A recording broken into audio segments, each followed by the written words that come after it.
Okay, well, welcome to the Colne Town Council meeting on the 16th of September 2025.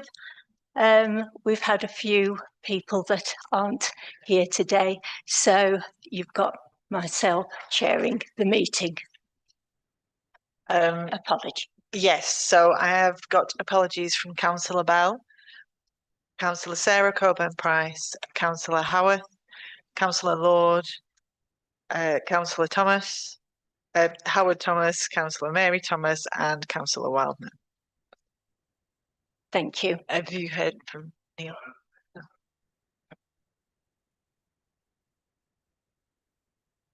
No. Any other apologies?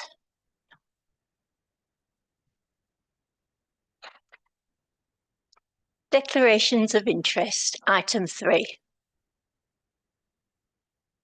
What do we do now? We have now got our deputy vice chairman here, so I shall hand over to him. Yeah.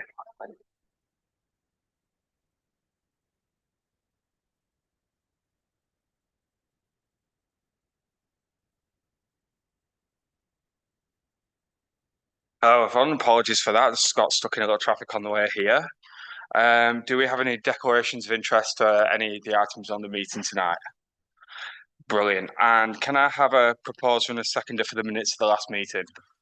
Thank you, Ian, and thank you, Patricia. Clerk's update, please, Gina. Yeah, to be honest, I haven't got much to update you on. I can update you that we have now advertised for an admin assistant role. We have had 9 applications so far. We've had a lot of interest in Indeed. We had over 100 people apply on Indeed, but then once they've done that, we go back to them, send them the application form and ask them to fill it in. And many of them haven't done so.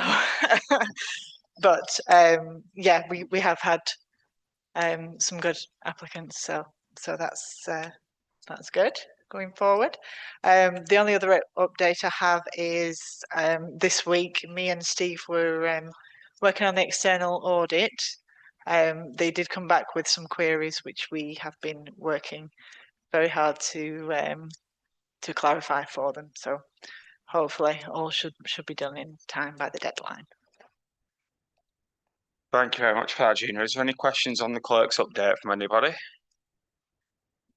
No, perfect. And on to the public forum. We have 2 members of the public here today. We have our very own Jeff Cranby and Michael Forshaw. I will bring Michael forward first, please.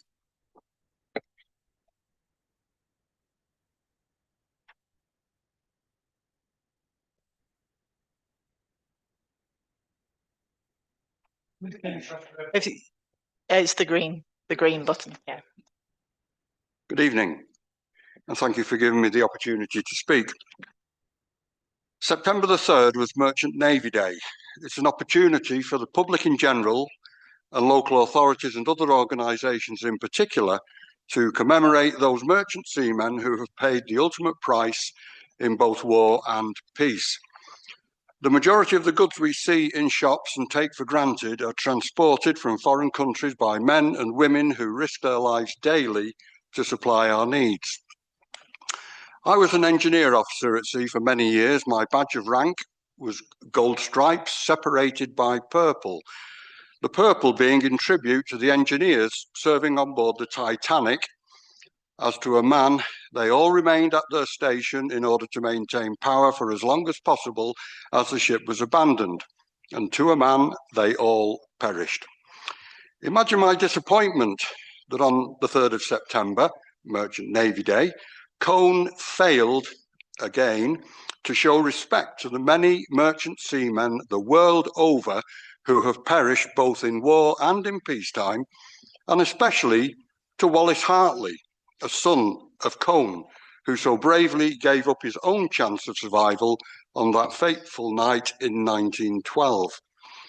I contact the council every year to ask why the red ensign was not flown above the town hall or on the other flagpoles opposite. More often than not, I don't even get the courtesy of a reply. My disappointment rapidly turns to disgust. Other neighbouring towns, Fulridge to name but one, that do not have the special connection that Cone has, have proudly and respectfully flown the red ensign, and some have even held memorial services attended by ex-seafarers, civic dignitaries and members of the armed forces, as well as the Merchant Navy Association. If, as council members, you're beginning to feel a little uncomfortable, I would suggest that you should also feel embarrassment and shame. I'm an optimist by nature, and I sincerely hope that you will take on board, no pun intended, my comments as constructive criticism, and that next year Cone will join the rest of the United Kingdom in showing respect for the many lost seafarers in general, and Wallace Hartley in particular. In conversations with our own town council clerk and Councillor Butterworth, I was assured that this will happen in the future, and for that I am grateful. September the 3rd was chosen for Merchant Navy Day as it is the date in 1939 when Great Britain declared war on Germany after the invasion of Poland. And on that same day, the first British vessel, the SS Athenia, was sunk with the loss of 117 souls. Some of you may feel a sense of déjà vu. That is because I spoke these exact same words 6 years ago. Nothing has changed. Thank you. Thank you for that, Michael. I'm just going to bring Gina in first to. Yeah. No, I do apologise for us not being able to fly the flag this year. We do have a flag, and it's designed for the top of the town hall. We had technical issues on the day. The flag pole was stuck. The rope was stuck. We couldn't get the other flag down to put another one up. The reason why we couldn't put it across the road is because the flag designed for the roof is a lot bigger and is the wrong size for across the road. We did try and put it in a window, but you couldn't see it, so we took it down. But we did put a post on social media. But yeah, I do apologise, but it will be there next year. Well, thank you for the explanation. Thank you. I appreciate that. I'd also like to give a comment as well. At our events meeting, me and Nathan and the rest of the committee have discussed obviously holding a ceremony next year in order to honour obviously Armed Forces Day, the changing of the flag, of course. And instead of having the ceremony obviously outside, obviously with the road, we're going to do it in here, and then obviously it can then be raised above the town hall. So hopefully we can then invite members of the Armed Forces community in here to see that, obviously, and put right something that should have been done a long time ago. Okay, do you want to bring Jeff in? And I'm just going to bring, oh, of course,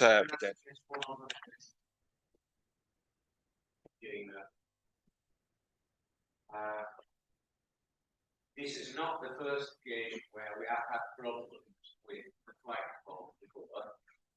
Because of the height of the town hall being one of the highest quality down, and the height of the building itself. The flag up there does get a lot of damage. And it puts a lot of strain on the road. And we probably have to change our road up there more often than most of the people who are like because of the strain that's on it. Can I suggest, because it's not a lot to have an extra flag, but can I suggest that we also get a flag of the smaller size suitable for across the road, so that in the event that if it did happen again on another year, and we couldn't get the existing flag down, change the flag, we could always revert to putting one up across the road. It's not really what you want, but it's better than. And as a bonus, if there isn't a problem with the flag up there, as the bonus will have to. So can I ask that we get an extra flag for us? I'll second that, Chair. And all those in favour of that's unanimous. Thank you very much. Michael, of course. Thank you very much for attending, Michael, as well. Your comments are obviously they're greatly appreciated. Of course. Thank you very much. Yes, Thank you. thank you. I'm just going to bring in Jeff Cranby now, please. Are we on? Yes. It's good to be back. Right, ladies and gents, good to see you all in our magnificent council chamber. As the Queen said, what a beautiful place. I'd like to put something forward to you tonight. But first of all, I want to commend everybody, all the council, Gina, Nathan, for the splendid events, apart from that chap, of course, splendid events that's gone on this year. They've all been superb.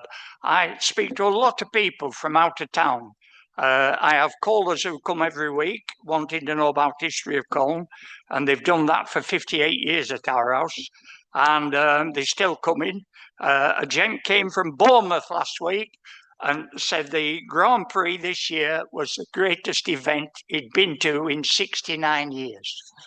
There we are. It speaks for itself. We're ready for the 70s now.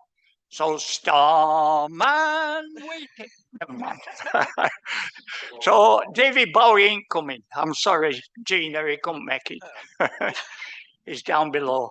Anyway, this is important now. This is the crux of the matter, and I want everybody to take this on board, because Colne Market is something. We got the Markets and Fairs Charter in 1120 from King Henry I, who was the youngest son of William the Conqueror.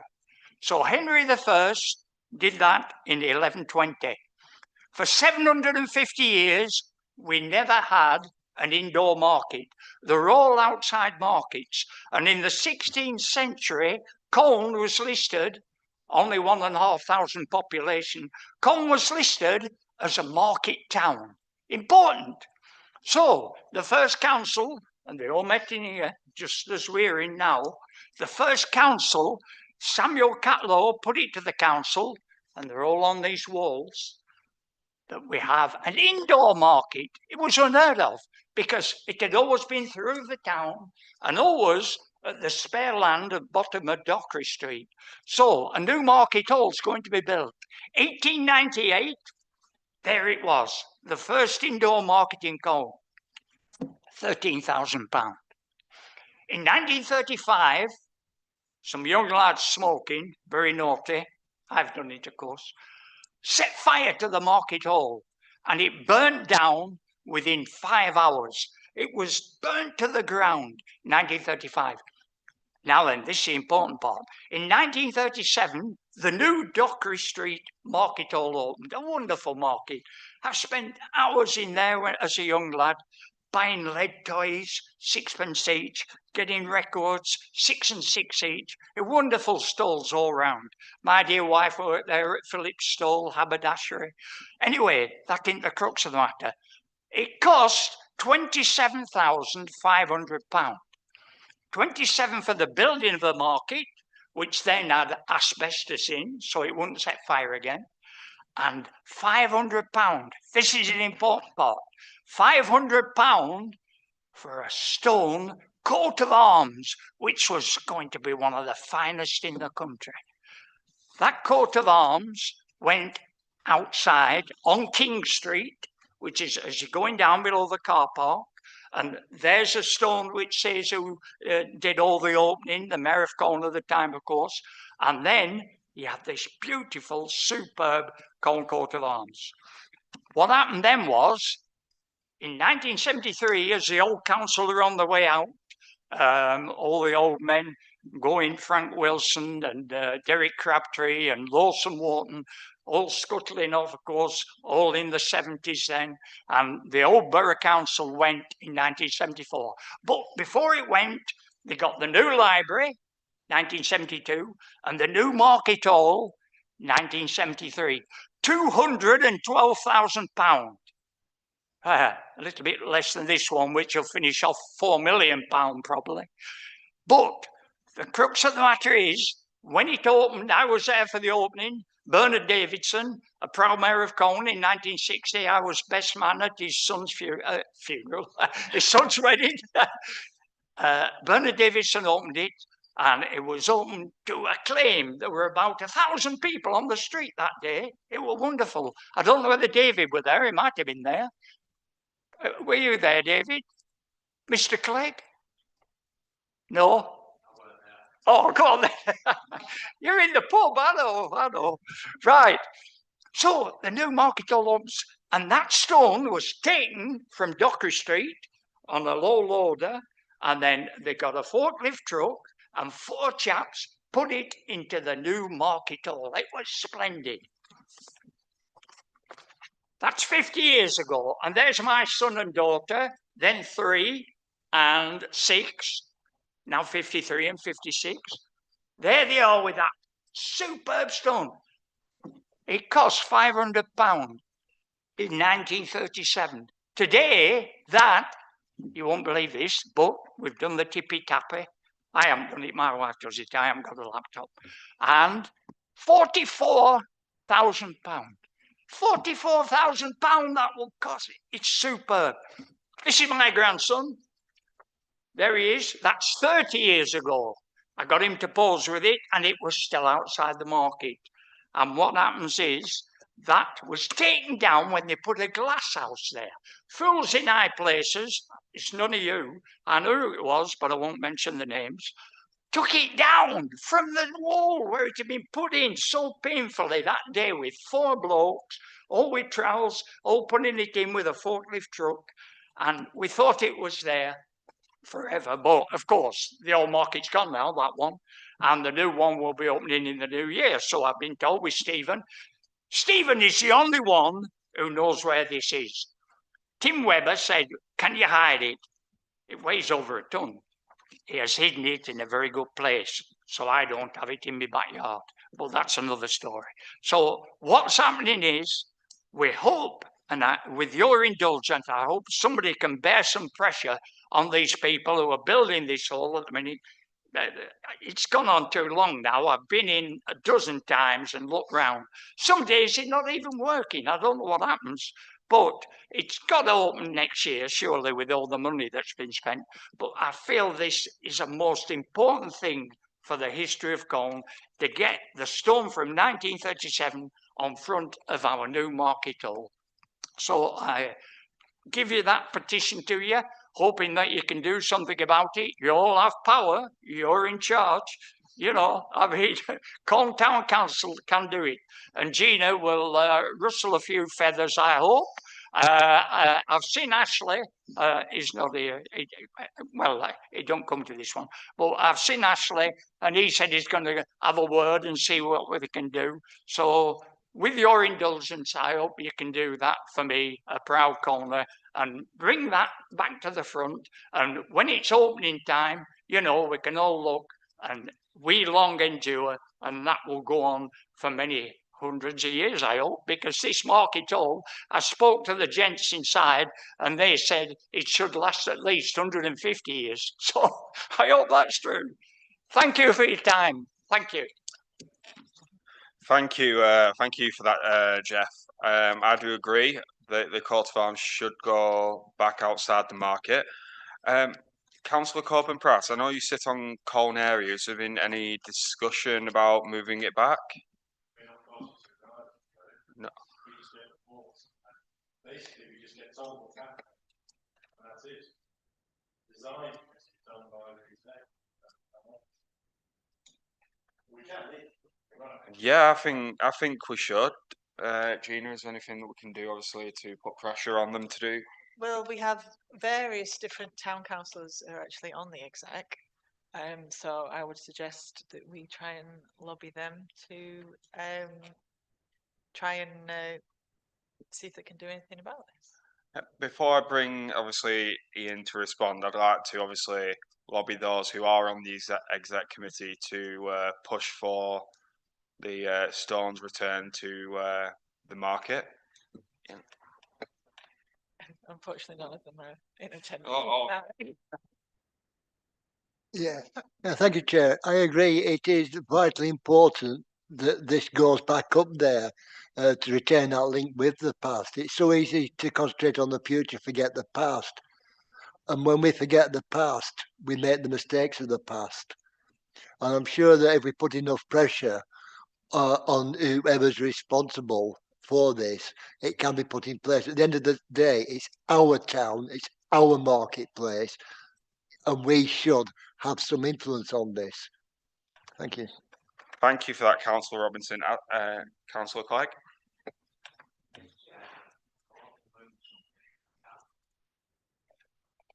To move something if I can. I don't think it's just a case of leaning on someone and trying to get something done. I think we need to do it properly. And I would like to move that we get the town clerk, Gina, to write to the chief executive at Pendle on behalf of this council, and also copy it in to the leader of the council so that they've both been informed what our request is. And we ought to request in the letter that this council wants to request that the stone is put back in place. Thank you. I will move that. Yeah, and I'll second that. It's very, very important that we keep the history of Colne going, and this is something that, you know, most people will have seen during their lifetime. Jeff were lucky enough to actually see it on many occasions, but it's something we should not let go in Colne. I agree. And all those in favour? That's carried. Patricia? Thank you, Chair. And thank you, Jeff. Now, I knew about the history of Colne, or some of the history of Colne. That piece of history that you've just given us about the coat of arms on the market, I didn't know. But that is an antique, and if it's not put back in place, it's a travesty. I'm fully supportive of your history, both that you are. And yes, I did. One of the things that I did know that was about Henry I, granting Colne Market Town. It's one of my little facts is the only place in Pendle that was actually named in the Domesday Book is Colne. So for us to be actually named as way back in 11 and 16 as a market town, it's lost on a lot of people outside of the borough, outside of the town, and a lot of people inside the town. So for us to keep this market with its historic symbol is paramount. So yeah, I am fully supportive of this. Thank you. Thank you very much, and thank you very much for attending tonight, Jeff. It's always a pleasure. I will leave at speed now, if you don't mind. Somebody's coming to our house with some artifacts shortly. I'll turn this. No. People bring something every week. And one day, I hope they'll all come to the town hall and everybody can see them. So it's good to see everybody. Thank you. you so much. Thank you. Good night, Chair. Jeff. Thank you. On to item number 7, reports from the borough and the county councils. So the county council report, it wasn't provided by any of the county councillors. Basically, I got an update from the Levelling Up via email and knew that it was live on the website. So I printed the documents off so that I could present it at this meeting. So it's an update to the Safer, Greener, Healthier Streets project. And I know there was various different meetings here at the town hall, I think, and also meetings with residents. And I'm guessing that this is the final proposal, which is now I think it will go up for final consultation. Thank you very much for that, Gina. Is there any comments on this? I think just to add to it, I mean, you can see if you read it, you see there's been 1 or 2 modifications in the designs put forward originally. So they've obviously listened to some of the feedback that people gave them and modified things here and there. So in terms of the other initiatives as well, you mentioned on that first page there, you've got this stuff about public transport. And I think we had a session at the Climate Emergency Working Group last night, and there was a presentation there about one of the LCC officers who deals with rail and bus, etc. He talked about some of the innovations that are being planned in terms of, better connectivity, more investment in low emission vehicles, both buses and trains. News that Northern Rail might be investing in more trains, new trains, 450 new trains, I think he said. So you never know, that might get us going to Preston a little bit faster. So there is some investment going on in those sorts of areas.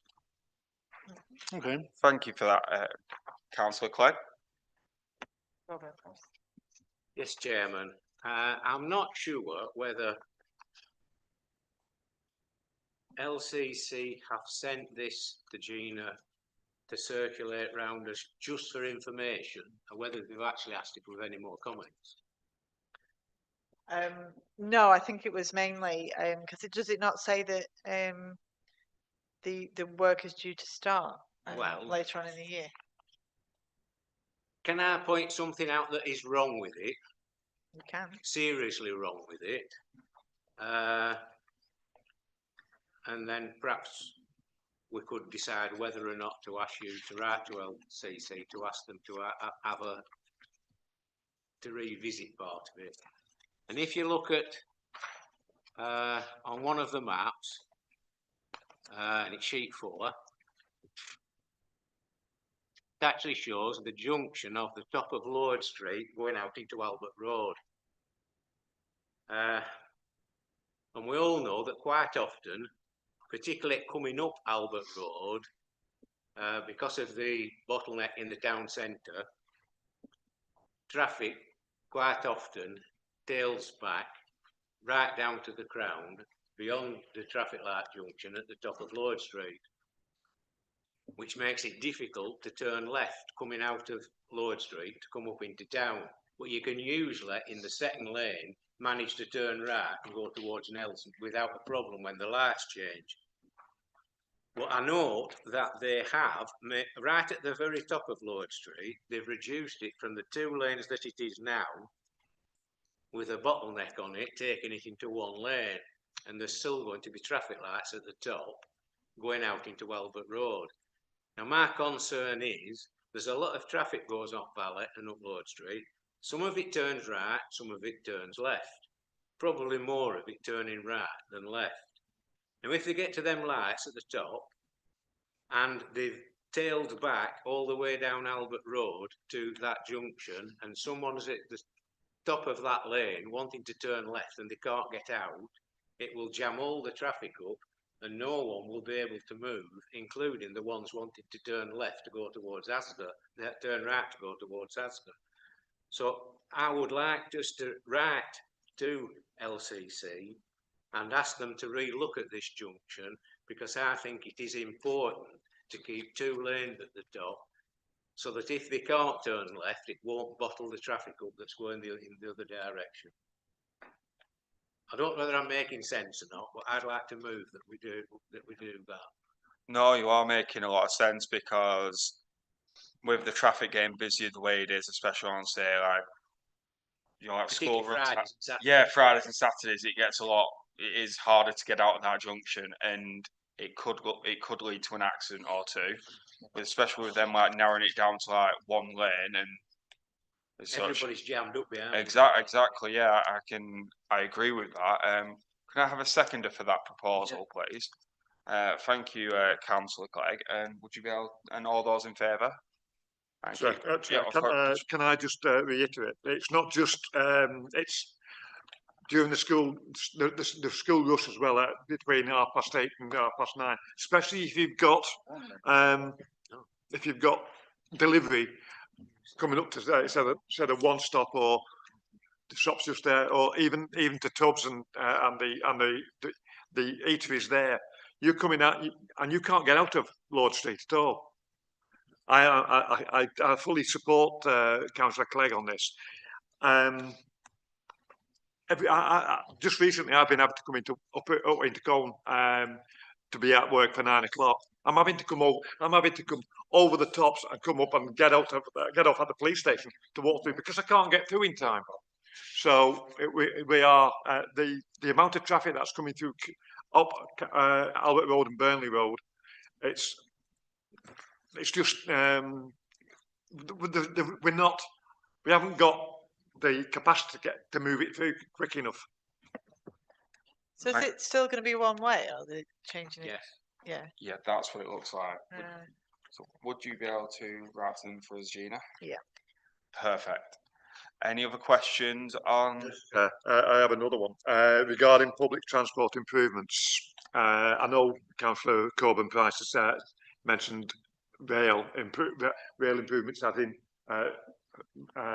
the trains and the actual trains and that. Do we know if they are thinking about extending the train line from Colne through to Skipton, which I know would alleviate a lot of the pressure on that main road out there. If we do get if we are able to get this line reopened. It would indeed, and as far as I'm aware, there's been no further announcement. Obviously, from Northern, obviously we've had MPs over the year who've championed this. We've had government officials up here trying to obviously make some leeway over the years, but unfortunately, still nothing's become of that. Exactly. Thank you very much for your comments there, Councillor Hannah Wood. On to item 9. that's the Borough Council. Oh, sorry, in the Borough Council. I forgot about that one. Thank you, Chairman. So you've had the report that we've written about the various things that have gone on the last month or so. Just a few highlights to bring out. Number 3, it's not on the agenda, the neighbourhood plan update, but that is the update at the moment. So Sarah's chased Michael Wellick to do that thing where he's looking at what the new NPPF says, and obviously now we've got the local plan entering the final stages of the examination, then we've got a good handle on what that'll look like as well. So we can see how our next iteration of the neighbourhood plan will fit in line with those, and therefore what we need to factor into our work. She's done some work on that section 4, which is the background to what is Colne, who are the Colne people, etc. So that's been updated using a whole bunch of extra new stats, some of which are positive and some of which are negative, but that's life. On the first couple of points, a lot of stuff done on these empty homes and blighted homes. Pendler's got a new empty homes officer, so Sarah's been out driving around with him and having a look at a few. Remember we had that top 40 of our worst houses. They found a whole load more as well. He had his own list as well. And we did find ones where supposedly empty houses are being occupied, but obviously not paying council tax, so that's against the law. So there's plenty of work to be done there. In terms of other ones, there's a few things to be repaired. Number 7 and number 8 there, you see some work on the sundial. We want some lighting in Hartley Square to be done as well. The other thing about Hartley Square, you see number 9 there. You've got the public lavatories are going to be transformed as part of this BSIP, the bus improvement thing. And also the ongoing one in number 11 there about the street signs. So the spreadsheet gets ever longer, and the work gets done, and you see that we've got the best street signs in the borough, but that's because we're spending lots of money on them. The other one on street signs, a request, you see in the to-do list at the end there, can we mock up one of these proof of concept streets for this the Colne street name project? I think with the work done now, it's probably ready to just get that one over the line and start to think about submitting the bid.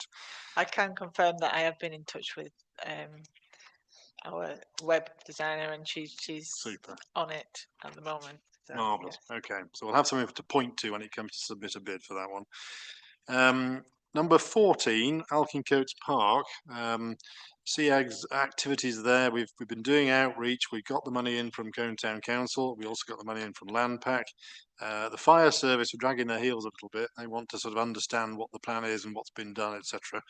But there's been some good engagement with people, distractions, etc. So let's see how that develops over the next few weeks or so still. The other one was this Play Streets project in terms of distracting young people and keeping them safe. This is one where you can block off a street. You have a sort of temporary closure thing so children can play in the street safely. There was a thing, the paper written, which basically said you had to have public liability insurance of £100 a session. So, half a dozen people go out to play British Bulldog or a bit of football or whatever, then it's suddenly £100. So that could have been a showstopper, but we've discussed with other councils and other places, and basically you don't need insurance at all. You can do a risk assessment basis. You can use appropriate signage and resources to therefore block off the road and keep it safe. So we'll see how that goes. We've had a few people suggest streets, both front streets and back streets. So we'll see how to push that one forward over the next few months. Police, community safety. We had got good engagement with the police. There's obviously lots of them now. They've got a full team. Usual things will come on later on the agenda with speeding cars and the sort of places they are. Lots of modified cars as well with particularly noisy exhaust, which of course would fall foul of MOTs and the like, or should do. Plenty of fireworks as well going on across town as well. Seemingly random all over the place, all sorts of times as well, and some drug dealing hotspots as well, which people are keeping an eye on. The police are aware of a lot of those and are obviously mounting their own operations. Final one, number 19. Let's talk about that one. This is the money we put aside for this big public arts project.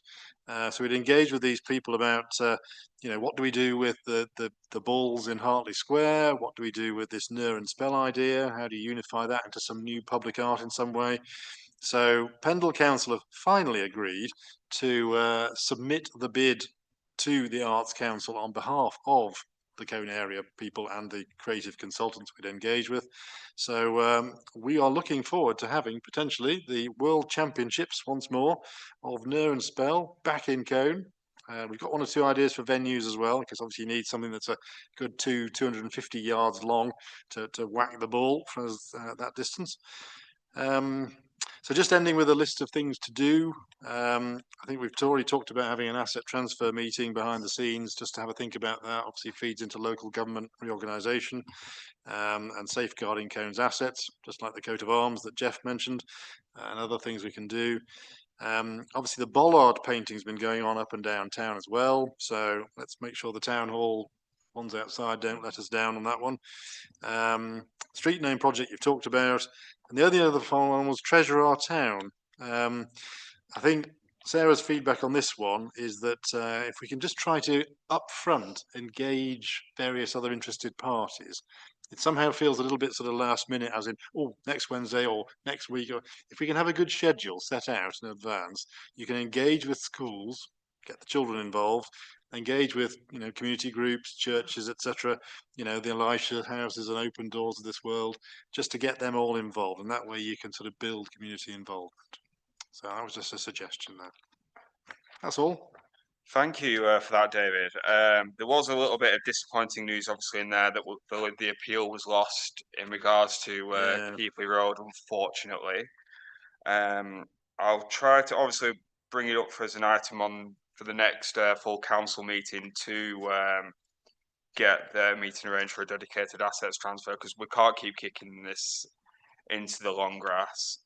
It's fantastic that we've now finally got a full complement of police in our area. In regards to the fireworks, I did see a post recently. Apparently, it's wedding season, so Yeah, that's right. why there's an increase in fireworks, unfortunately, in our area. Is there any questions for David on this? No. Councillor Robinson. Thank you, Chair. I'm really pleased about the Inherent Spell one being brought back again. A lot of people don't realise that years gone by, Colne would breed some real good champions in Inherent Spell. And in fact, I think we did win the major championship at one time. We do have the reigning world champion is in our area, yes. Yes, we World do. champion, there we go. Yeah, so I think we need to keep that going. On Play Street, this has been an idea that's been floating around for quite a few years now, and I think it's very, very important. The problem is, Colne is a quirky town. For example, I know of one street where it looks like a front street, but only part of the street is a front street. The other part of the street is actually a back street because there's two separate sets of cobbles on the same street. Yeah. How would that be dealt with? Would you have to apply twice, one for a back street and one for a front street? No, I think it would class as one. So you'd have the sort of the A boards of the signage at each end. So you know that's how it works. Yeah, it is important because again with my street, it's not the locals that are a danger. It's visitors, people out of town who don't know the area, and they will go along there at something ridiculous, like 30 mile an hour, and it's just a residential back street. There's no need for it. I think this is important to keep our children safe. So thank you for that. Yeah, I mean, it is definitely a case of cherry picking the right locations. You know, a lot of comments were made about the amount of hills, you know, and whether you play the first half downhill or the second half downhill, if you see what I mean. Okay. Thank you very much. There is an item for the exclusion of the public. It is item 18, which will be taken after this meeting. On to item 9. I think everyone's got a copy of the finance schedule.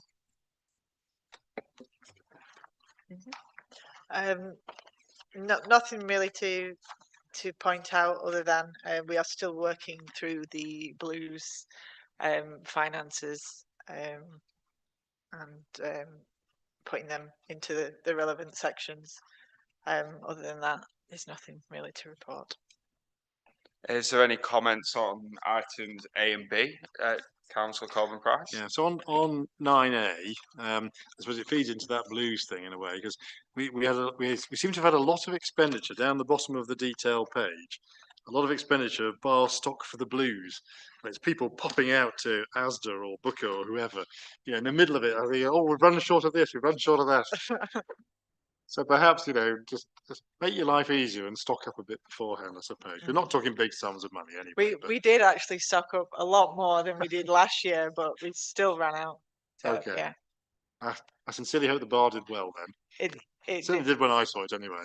It did well, but yeah, it's very hard to tell. Obviously, very weather dependent. We were lucky that weather was on our side, so that made a big difference. Okay, so when it comes to 9B, then you're not closing off the Blues costs then for a while, then, are you? No, well, it should be. Next month we should have everything. Right, and are we on target for the right-hand column to be below the 60? Do you think? I'm not sure at the moment. Potentially there or thereabouts. Yes. Okay. The only other question I had was just further up there on playgrounds. So we've got quite a significantly extended current budget from the original budget. This is for renovation work, is it? I take it. It is. We had there's been various different equipment at Waterside Play Area, which has been out of action for quite some time. So we got some damage to the surfacing as well. and another equipment. So we got someone to come and have a look and suggested different equipment to put there, Okay. which we kind of did as a package. So we have released the playground earmark reserve Okay. in order to pay for that. There was also another one at Alkin Courts as well, but that Okay. wasn't as much. But Is it just wear and tear, or is it actual vandalism? some was vandalism, but to be honest, if it wasn't already, if the surfacing wasn't already sort of creeping up, then they probably wouldn't have Okay. pulled it out. So it is wear and tear, and there's a lot of equipment actually at Waterside that is quite old now. Okay.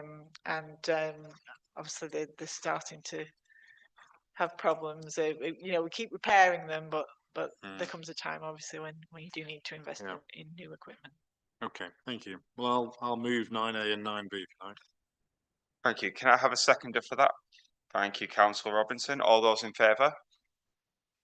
Thank you very much. On to item 10. This item was originally discussed at the contracts meeting in relation to the Alkin Courts Mugger, because we need to approve the relocation of the multi-use games area at Alkin Courts Park, so that work can be carried out, important work can be carried out in relation to car park. Gina?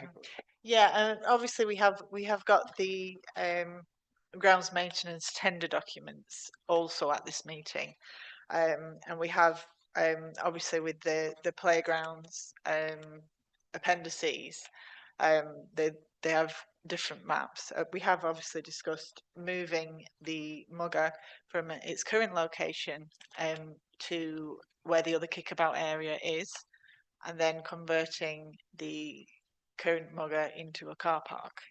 This has mainly come about because we have a lot of antisocial behaviour.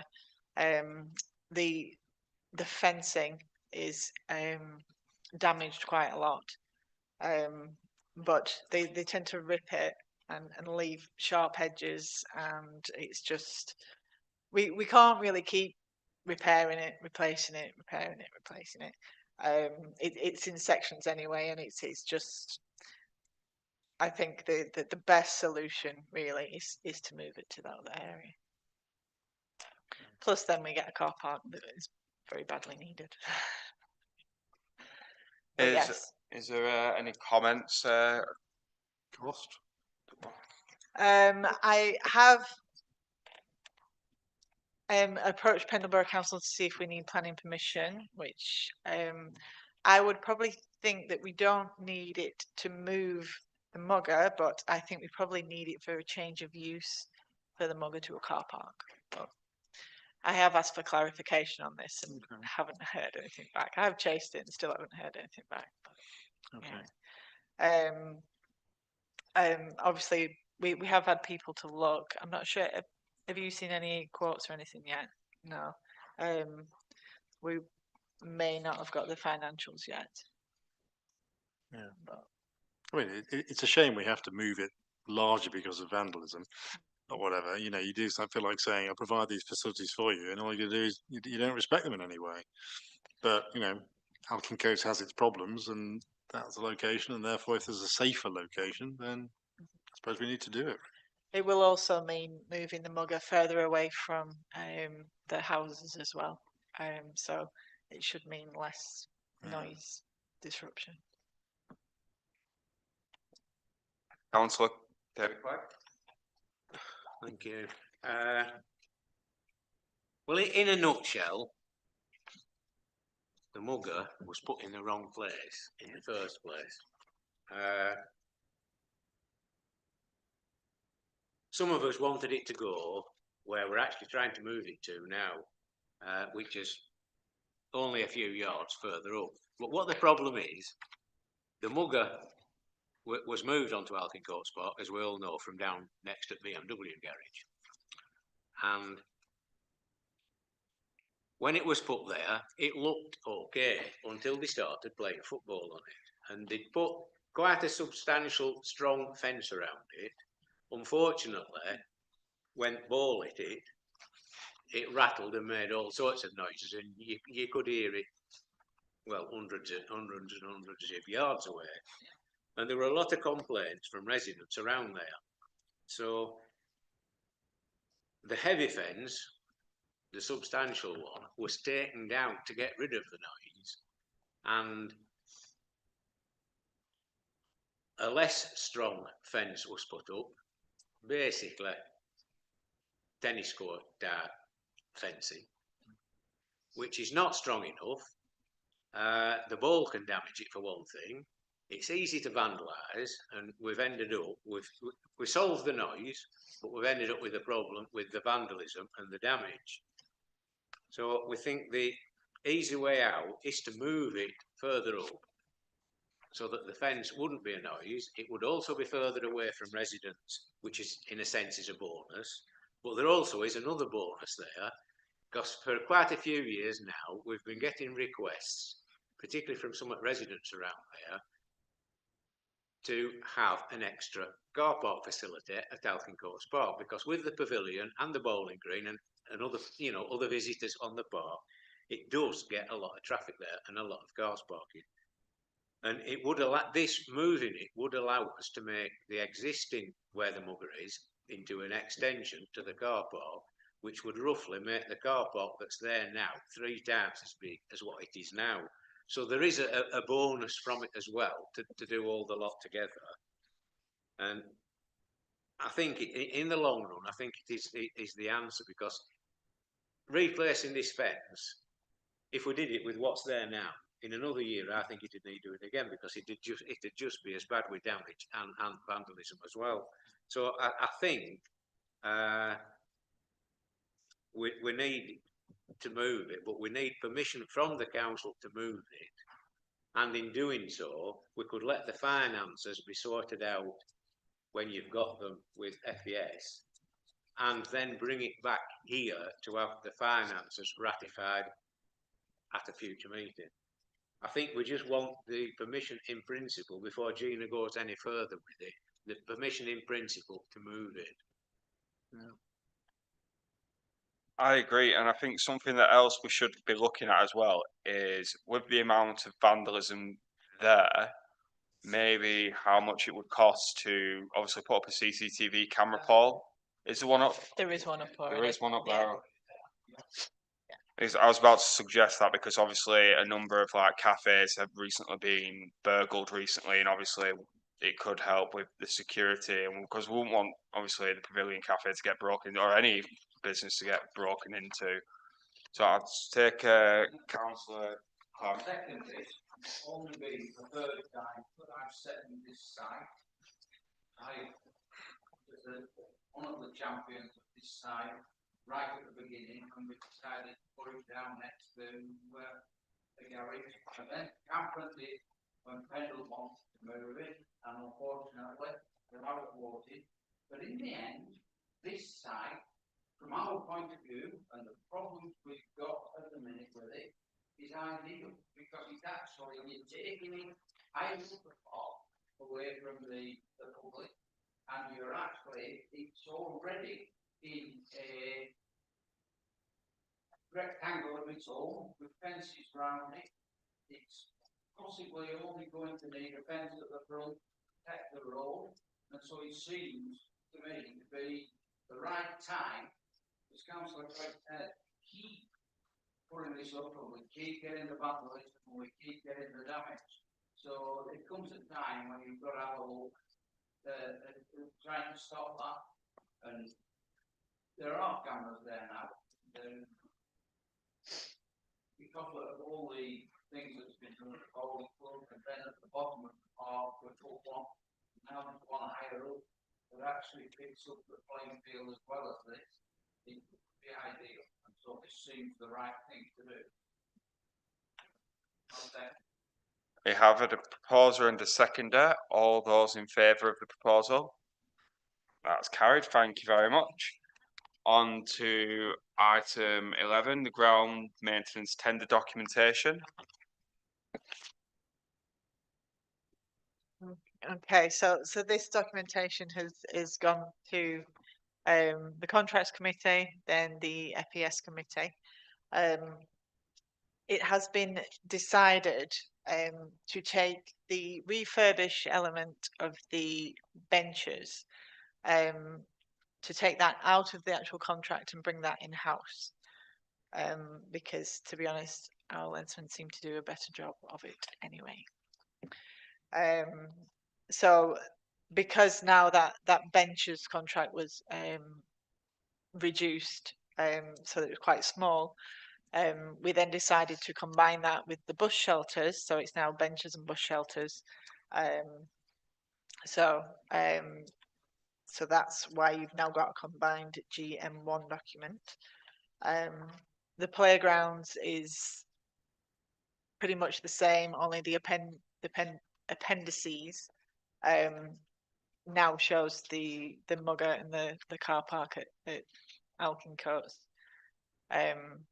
If so, that's approved. So that will be the document that goes out with the tender.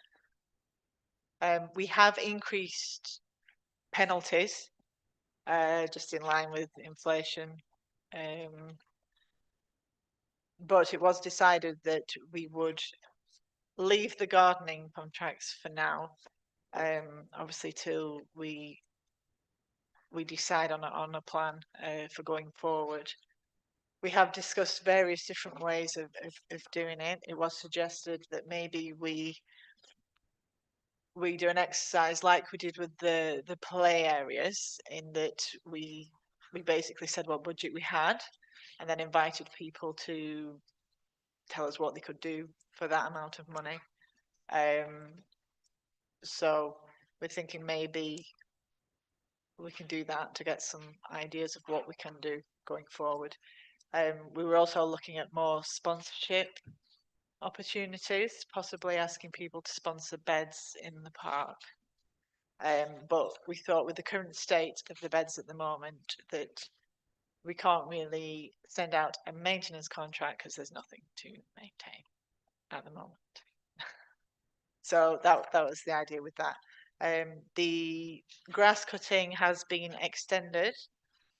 So Pendle Borough Council do have that for the next 2 years. So that document also doesn't need to go out. So it is literally just the GM3 and the combined GM1, which you have in front of you. Thank you very much for that, Gina. Is there any comments to on the contracts? Councillor Corbyn Pratt. So I've been through GM1. What some nitty gritty ones. I mean, you just need to get the page break sorted out at the bottom, so your title doesn't carry over. On the text of it though, if you look at so 4.1, you've got them doing, the first job is for them to do an initial inspection, and obviously then they develop a program for what to do for maintenance. But then in 4.2, you basically tell them what to do. So it's almost like, you know, you tell me what you think your program might be, and then 4.2, you say, here's them, you want them done every fortnightly on a rotational basis. So you're almost telling them what to do there, aren't you? Right. Well, no, really, the program of maintenance is which ones to maintain first, basically. So prioritize the fortnightly rotation. Yes, Right. basically. Okay. So maybe we could look at rewording that bit then. just to Okay. make that clear. And at the bottom of that one, where you talk about only chemical-free weed killing solutions to be administered, I suppose you probably need to define what chemicals are, just because there is this vogue now, to obviously no glyphosate, but use vinegar, for example. But vinegar is obviously acetic acid, which is a chemical. So if we can give some guidance as to what kind of chemicals, it's a suggestion. I think Pendle Borough Council's tried an experiment on this with acetic acid. They tried that on Fleet Street, I believe, and it didn't seem to work very well. No. We've tried it at home, and it works fairly well, Mm. but it's not obviously as good as poison. 4.3, we've got an annual inspection to look at things like minor repairs. But then we sort of later on, we talk about the fact we expect them to do those minor repairs on an ongoing basis. I I know what you mean in terms of just, you know, each year just do a quick health check overall, but things like changing light bulbs and whatever, then obviously we expect them to do that as we go along. And we set some fairly demanding things about doing things within a day, 2 days, etc. So in 5.2,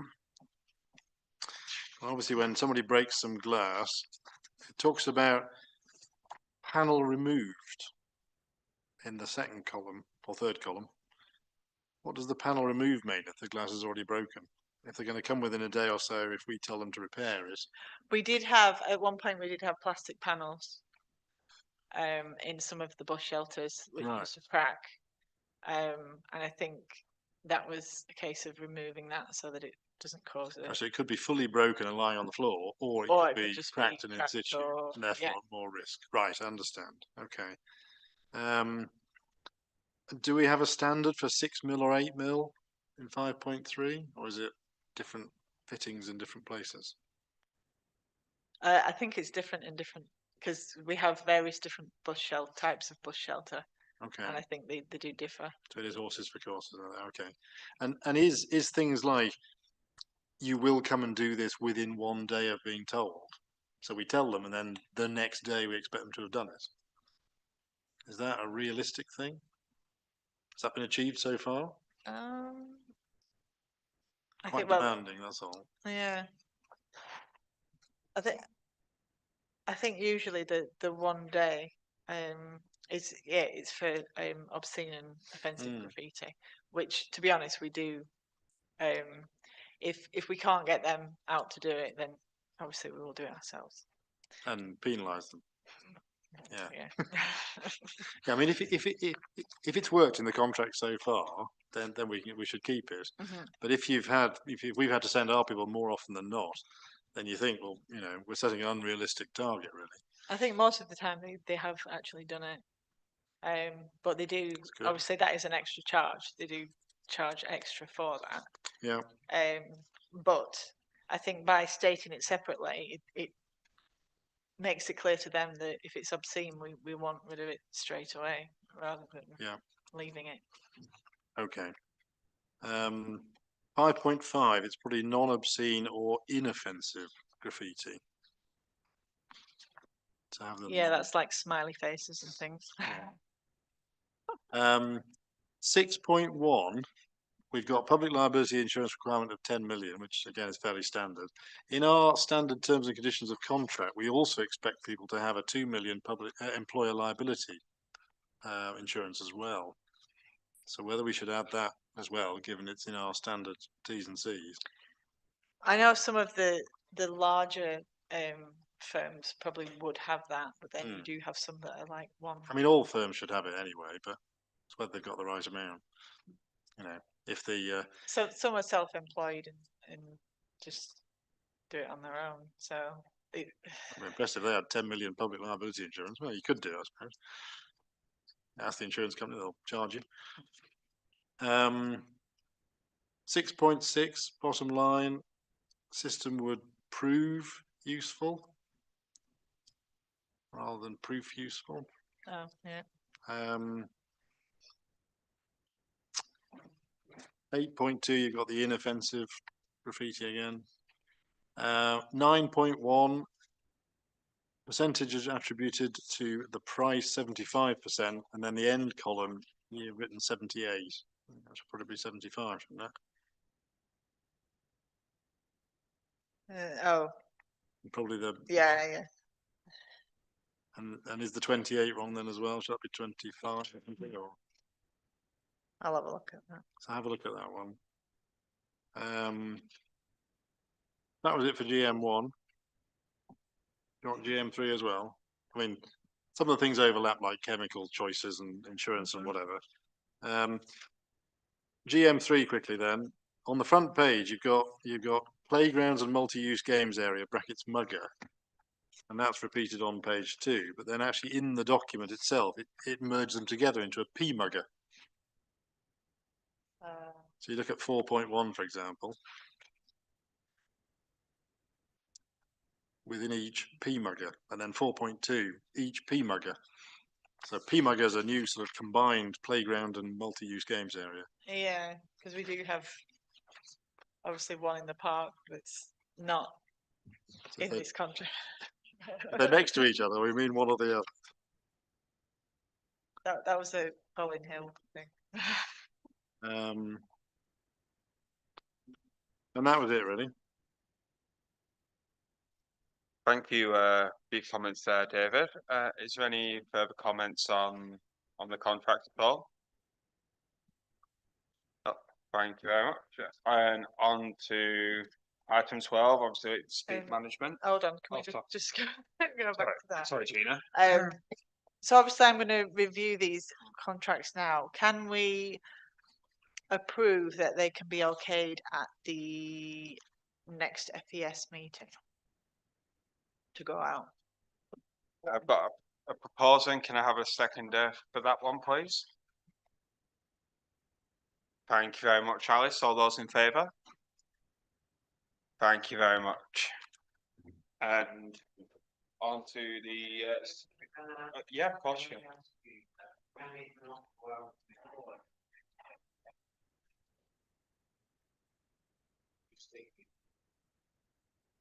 The later it goes out, the later it's going to come back in to get nearer Christmas time. We're not careful.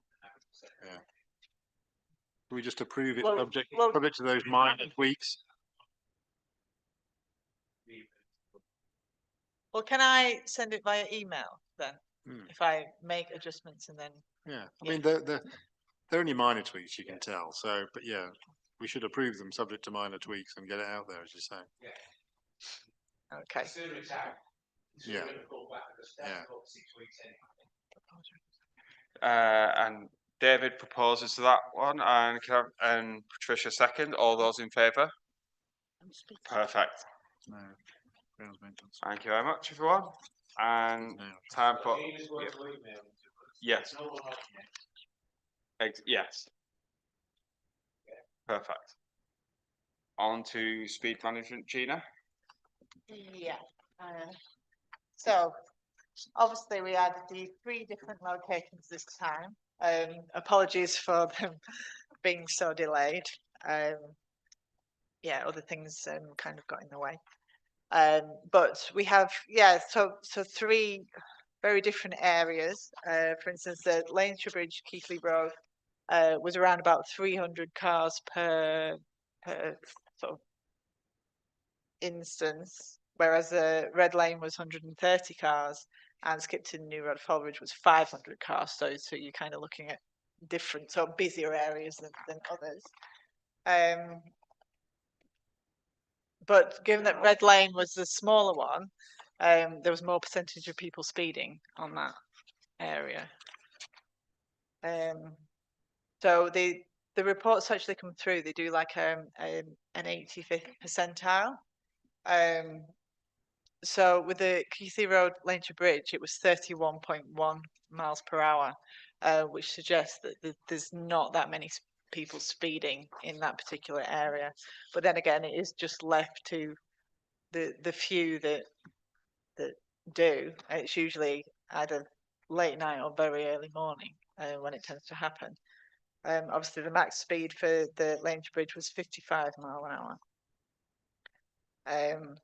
With Red Lane, it was 60 mile an hour, which I find, yeah, very dangerous, especially on that.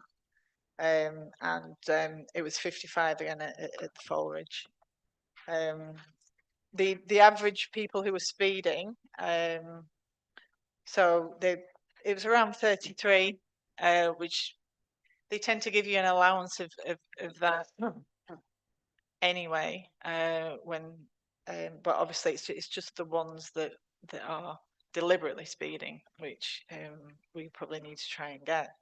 But then it's not really rocket science that it's late at night and early morning when there's not much other traffic around. Thank you very much for that, Gina. And Sarah? At the Cone Community Safety Partnership, Matt Lunny, who lives I probably shouldn't say because we're on camera, but he lives near one of these areas. That keeps it vague. He said he would like to do a sort of late night, early morning thing, and asked that you send all the. I have now sent it. It is. Have you sent these ones? Because I I think have. he'd I've sent these one and the old. be interested in those ones as well. Yeah. He said that it's been waking him up in one of these locations. Mhm. So hopefully, with that extra impetus, the police will do what they said and catch some of these people and make an example of them. I know that there have been successful operations. I heard this morning. I went to a meeting where there've been very successful operations in Nelson and Briarfield, catching mainly teenage drivers in the wee small hours. I suspect there are probably not that many of them, and they probably like come over. I suspect it's not a big cohort, but they are very loud and they are a real nuisance. So actually catching them in Nelson and Briarfield might actually affect us positively as well. But I think we'd like our own thing here too. Thank you, Zach. Oh, Yes, I was at Lancashire Bridge Parish meeting the other night, and basically every single month is the same thing: the Keighley Road speeding, and also out beyond Lancashire Bridge on the way to Yorkshire. You know, as soon as you go past that token camera, people either put their foot down into Cone or out of Lancashire Bridge. And obviously they've had one or two crashes there as well as one or two instances where people are parking in a strange kind of location on corners, so you can't see the thing hurtling around the corner, slamming the brakes on for the camera, etc. I think it's interesting with each of the three. Each of the three has the worst driving at sort of 1, 2 in the morning and 3, 4 in the morning. That sort of peak. So you see that peak over on that left-hand side there, and you're thinking, and that's the sort of thing that keeps people awake all the time. So Maybe you know, the same people just driving around. well, I think the it big- possibly is. Yeah, you sort of hear them hurtling up Skipton Old Road, and then they suddenly appear down in the valley, and then they're coming across the bottom, and they're all over the place. So I think I would propose that we do another one on Keighley Road, but maybe the other direction. The sort of horror tales about the big straight road past the Hartley homes and how two supercars will go either side of the traffic island in a race. You know, those kind of stories have been told. So if we can do one there, that would be good. And just from a legit point of view, up the hill, Skipton Old Road, I think is another one to have a think about having a go at. Just because, you know, we're out there at weekends and we suddenly see here them become hurtling around corners and things. You thought, well, you're going to crash into a wall in a minute now. But yeah. I know residents have been, well, I was told by one of our councillors around Greenfield Road have been saying that there's a problem with speeding there.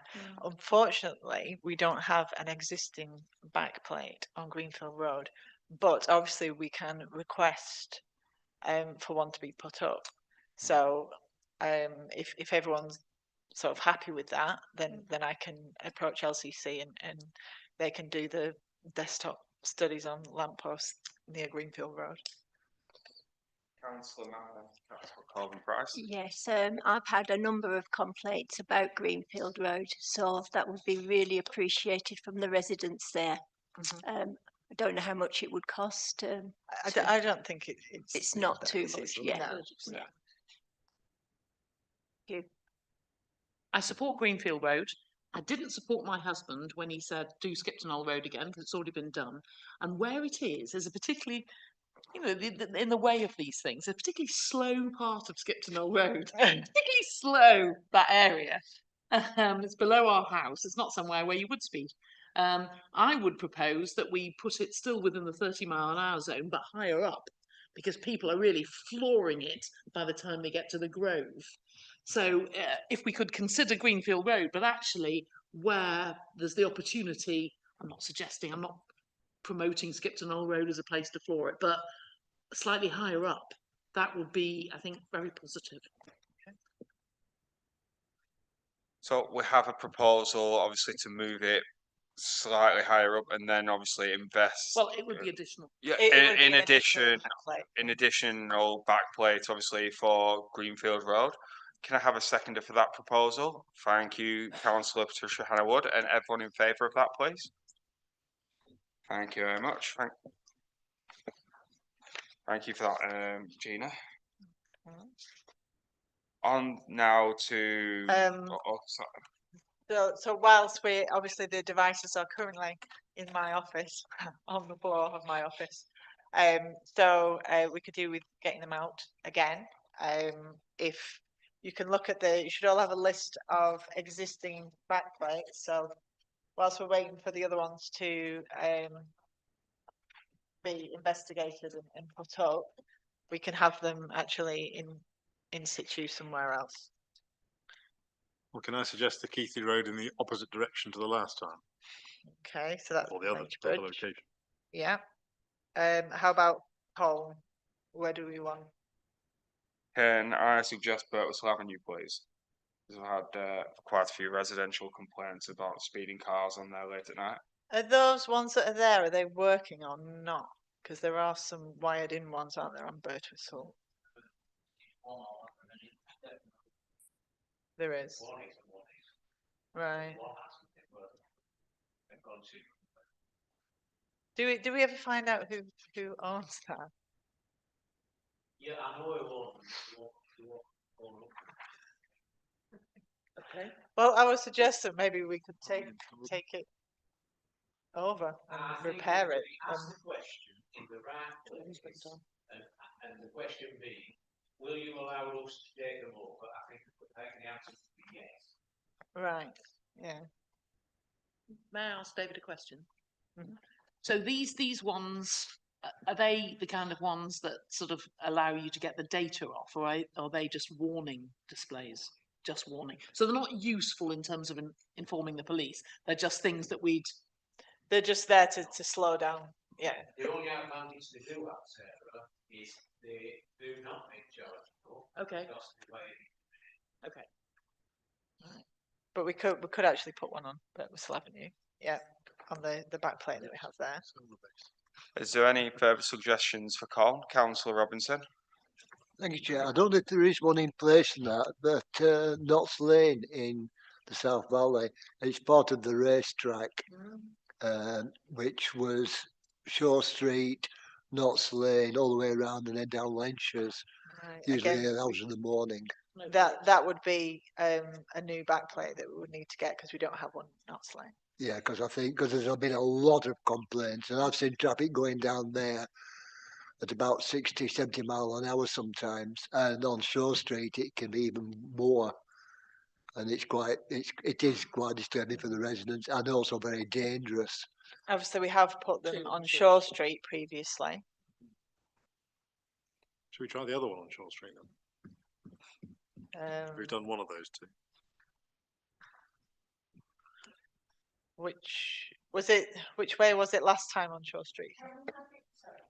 Have it now going towards Damside because we had it the other way, and I think it would be better that way because they're going over the bridge and around that tight corner. So if we could have it on that side, that would be wonderful. Thank you. Yeah. So if everyone's happy, we've got Keithley Road, Lynchbridge the other way, Birtwistle Avenue, and Shaw Street going towards Damside.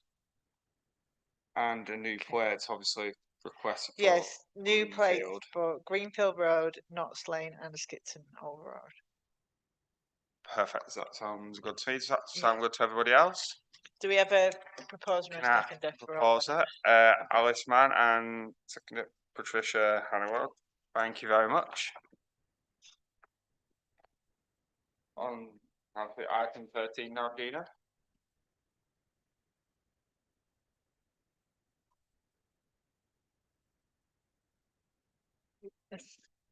So, tickets for the 2026 Blues Festival went on sale on the Tuesday following this year's festival. We had early bird tickets, which sold out within 2 days, and the general full festival tickets have started selling slowly as well, which is good. Discussions are being had behind the scenes about making the 2026 festival a really great one to obviously showcase that it's 35 years since the first Blues Festival, and more details will be announced over the next couple of months. But ticket sales are slowly coming in. Like I said, we're on general full festival ticket sales now instead of the early bird, which is good. We are in discussions to have the Muni on board for next year. I understand, obviously, the Colne Blue Society did have a meeting, an unofficial meeting, or in the pub last night, obviously starting to make preparations for next year. Just a question, Nathan, on the early bird ones. Have they sold out quicker for next year than they did last year, or this year? They did, yeah. They sold out quicker this time than they did last time. Is that due to like the quality of acts that we had this year? Do you think pushed it, or? Yeah, it's probably because we had a lot of positive feedback on this year's festival, saying it's one of the best ones yet. So I think when people have had a really good weekend, and they've obviously gone back home, they thinking about obviously the festival and seeing tickets on sale, and thought, why not? So I think it's just because they've had a good time this year. That's excellent news, and hopefully the sales will increase as well. Councillor Robinson. Thank you, Chair. One thing I loved about this year was we had a new security firm doing security, and they were fantastic. You know, previous years, you look around for somebody, you know, one of the security staff, and trying to find has been impossible. They were all over the place this year, walking up and down. They were very visible and prevented a lot of problems. So I think that made a big impact. That was really good. Thank you. That's very good to hear, especially because we had problems a year before with the security, and obviously the new company have obviously done a far better job, which is very good to hear. Councillor Hannah Wood. Yes, thank you. I was in a prime position just outside here on merchandising, and the number of people that came to the merchandise stall, just not just buying merchandising, but asking for information and passing on congratulations to the team for putting on such a wonderful show.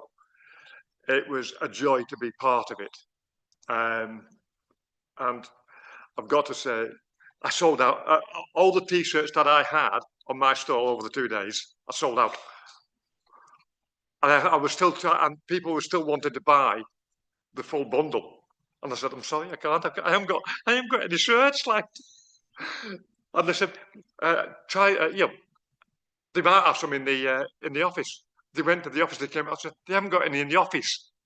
So wherever there was any spare shirts, they were going to get a premium, because people were still, and this was at 4 o'clock and 6 o'clock on the Sunday, they still wanted to buy the full bundle. So we've done a good job this year. Thank you, Nathan. That's excellent news, because sometimes like there is a fair bit of merchandise still left over, and to find out they're practically sold out, that's brilliant news. Is there any further questions for Nathan at all? Sarah? Not a question. I feel that this year we had to move out of David's mother's late mother's house, and we were busy, so we just spectated for a little while, and it was magnificent. So I would like that the council supports me in putting a formal vote of thanks to the Colne Blue Society and to all the volunteers, and I saw lots of you doing things. I wasn't doing anything. But I think that we need to thank all the people who worked so hard to make it a success. So many people do appreciate it. You always get a few moaners, you know, that's Colne. You always get a few moaners, but I really hope that businesses were successful. People made lots of money. It was glorious weather most of the time. So it, you know, there's a big super foundation for 2026, and a lot of people are to be thanked. I hope that there will be a formal vote of thanks. I agree with that. I did see some of the complaints. Some were a bit perplexing, obviously, about the road closures. I was like, this happens every year. Right, this really isn't a new thing. But could we have a seconder for Sarah's proposal? Thank you, Ian, and everyone in favour of. Thank you very much, and we'll have a letter sent to, obviously, thanking Colne Blue Society on behalf of the And perhaps an email to the volunteers. and an email to the volunteers as well. So, because they do play a very important part in a successful running of a blues festival, and they are a very valued part of the team. Thank you very much. And on to everybody's favourite part of the evening, the planning list.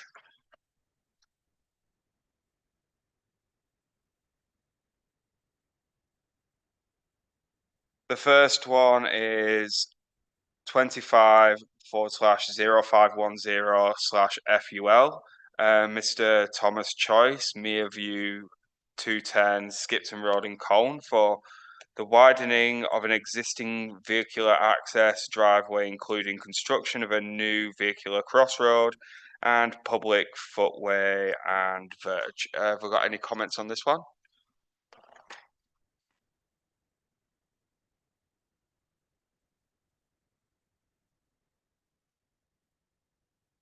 No comment. So pass this one without comment.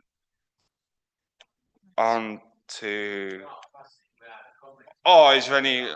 Yeah, is there any comment? No comment, obviously. Thank you for correcting me there, David. On to number 2, 25. Oh, number 2 has been well decided, so I can move that one on to number 3. 25/0546/CEU, Miss Charlotte Breyer. I apologise, forgot that one pronunciation wrong, of 140 Keighley Road, for a certificate of lawful use. 191 existing development, internal refurbishment of existing basement flat, insertion of 2 windows to the northeast elevation.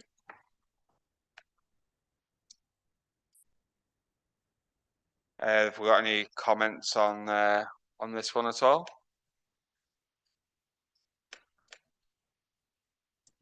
Nope, no comment. Thank you very much. On to number 4, 25/0553/LHE, Mr. Timur Raya of 8 Loon Street, Colne, for permitted development, notificate larger home extension, erection of a single-storey rear extension, 4.3 metre length, 3.9 metre height, and 3 metre eaves height. Any comments, Councillor Robinson? Thank you, Chair. I can't see much of a problem with it actually being done. What concerns me is the materials used. Because obviously in the past people have just thrown up extensions using whatever cheapest materials they can, and it would not fit into that area. And I think we need to preserve that. So I think we need to make sure that the materials used are in keeping with the local, with the rest of the houses around it. I think that's important. Otherwise, we're just going to end up with a mess. I agree with that, Councillor Robinson. So we can add those comments in regards to that application. And obviously, we can mention the neighbourhood plan design code, obviously, because it is important that that is adhered to at all times, especially when it comes to planning applications. Is there any further comments for this one? I haven't, because I was in another meeting. So I haven't looked up where this sits. We've stratified Colne into different areas. So may I ask, Gina, that you look where it is, because there'll be a typology of where it is. And I hope, but I don't know, that the design code supports it in that area. It doesn't necessarily. It looks at the wider area. If you say it would be very atypical, the design code should support it. But I do feel, Gina, that we need to be on solid ground. You need to look it up. It's behind West Street, on coming off Colne Lane onto Midgley Street. I know where it is. I just don't know what type Thank you for that. So those comments will be fed back. On to number 5, 25//0556/FUL, Mr. Dalu Poliso of Woodland, Barrowford Road, Colne, for an erection of one detached dwelling, including fencing, associated landscaping works. Do we have any comments towards this one? Is this going to be within keeping of the area as well? Does Sarah know any different? Thank you for asking. Unfortunately, Barrowford Road doesn't have a very strong protection. We've had this before.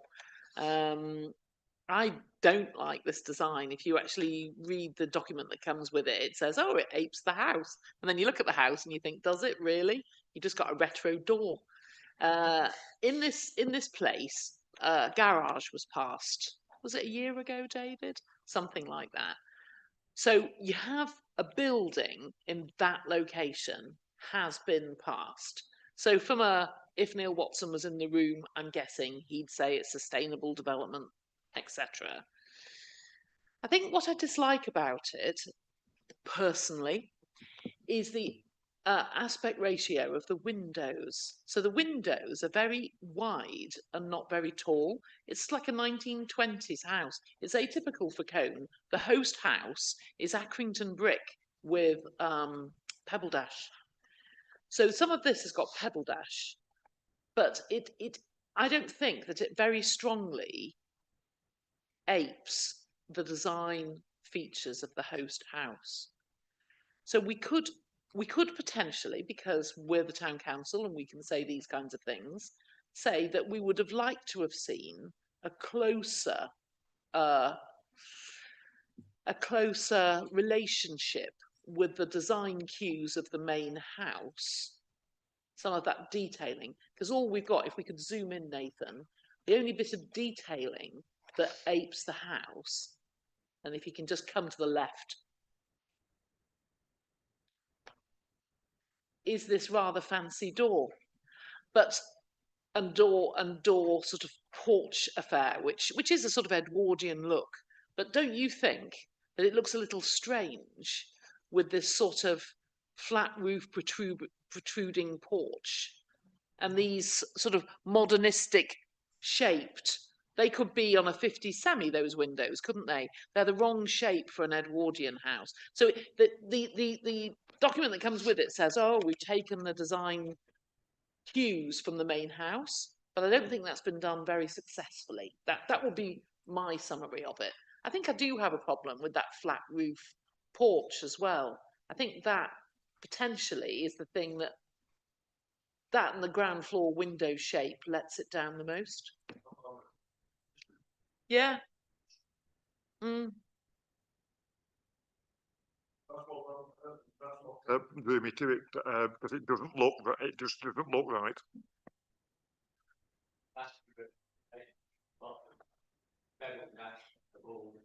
But to be a massive nerd, though, it would have to be Accrington brick. It can't just be red brick because it'd look awful next to the Accrington brick. It needs to have that slight sheen to it. When I first looked at that, I thought it looked like a fancy door. But it could, as it matches the red brick at the bottom, the pebbles actually put the existing house sort of property. I think actually, to be fair, David, well, I'll get things on. Really, it wouldn't have to be very high up at the moment. You could even have it just underneath the first floor windows in Accrington brick, like a plinth.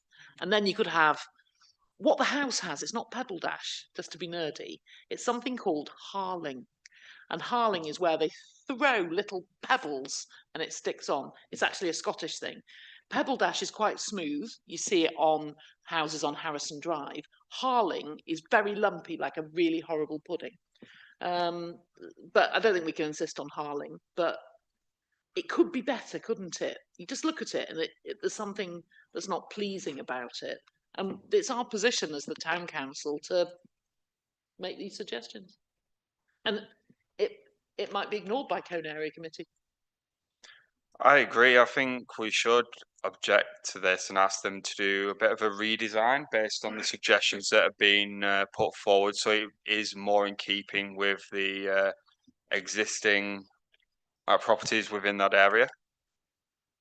Word of warning, I don't feel that the neighbourhood plan necessarily, Can support us, no. but thank you very much. So we'll pass that on, Gina. So is the porch, is that all going to be Accrington brick? Or would the porch at the front? Wouldn't it, I actually think, I mean, if we're now just having a conversation about this and we're sort of redesigning it, if the porch was to have an apex and the porch was an Accrington brick, and then there was a little plinth underneath the windows that was Accrington brick, and then the rest was Pebble Dash, I feel that would just be very much more satisfactory. That just looks Because the house has a gable, doesn't it, David? So you could put the gable on the porch and it would actually look quite good. Well, the one next door to it, which is where Frank Belshop lives, Yes, is identical to it as well. right, Full brick, I think, the red brick, and then right. the other. I haven't taken that in. Okay. Yeah.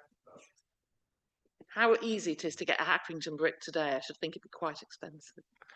It's not for us to, not for us to It isn't up for us to obviously give people obviously. But yeah, did we also mention about the sizing of the windows? We wanted them to be a bit smaller. It's not the size, it's the aspect ratio. So they're too wide for their height. Really, they should be taller. They don't necessarily need to be narrower. Thank you very much for that, and we'll pass those comments back that we object with, asking for a revision of the design. On to number 6, which is 25/0517/FUL, Mr. Gary Hilton, field to the southeast of Bolton Lathe Farm, Coal Pit Lane, Colne, erection of 2 single-storey holiday homes, associated change of the use from agricultural land. Open the floor to comments. Councillor Robinson. Thank you, Chair. First, an important question. Does this lie outside the settlement boundary? Because I do not want to see houses popping up willy-nilly and potentially expanding Colne. There is a very strict, I believe, or in the past has been quite a strict sort of criteria on this, on development outside the settlement boundary. Also, you know, because obviously we use it, I don't know, it just seems odd. Yeah, I think it is worth finding out whether it does come outside the settlement boundary, because we're not sure if it does. However, I'm pretty sure that the Pendle local plan supports tourism outside the settlement boundary. But does that include the creation of new houses? Wow. Yeah, it's a tricky one. Also, holiday season, etc., it's going to increase traffic usage on that road, and it's a pretty quiet road, and it could have an impact. It's, you know, it's quite dangerous sometimes. I've seen vehicles speeding down. It can be quite dangerous. But it's not substantial. It has to be making something more than 7% worse, and you can't say that it would. 7%. Also, does it also the design of the homes as well? There's no details by the look of it. Are they in keeping with the area? Well, I mean, you have the design for.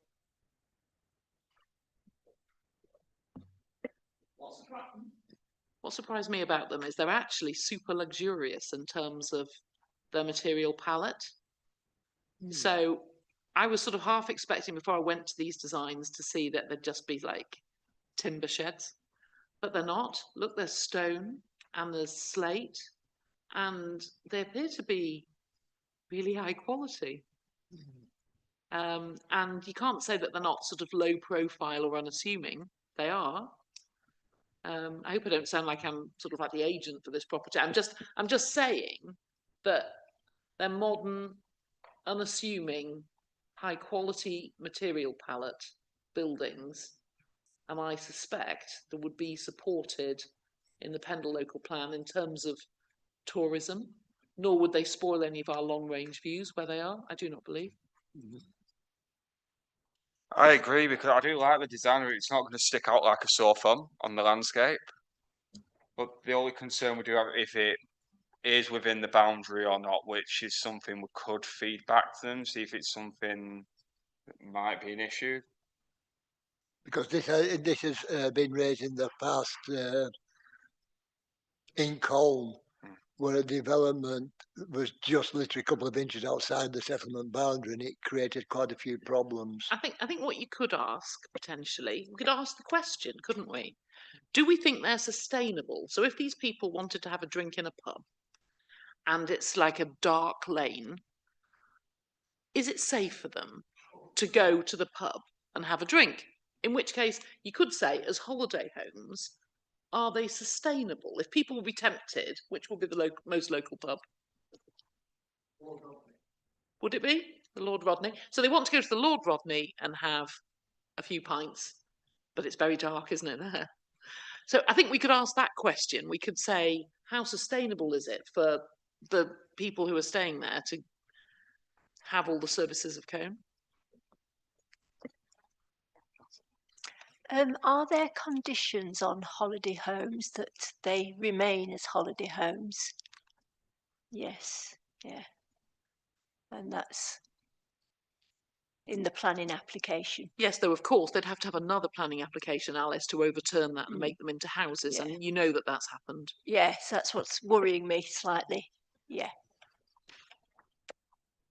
Thank you for that, Alice. We can pass back obviously the question that Councillor Sarah Coburn-Price has raised, and obviously the question that Councillor Ian Robinson has raised in regards to the boundary issue in regards to this one. So we'll feed that.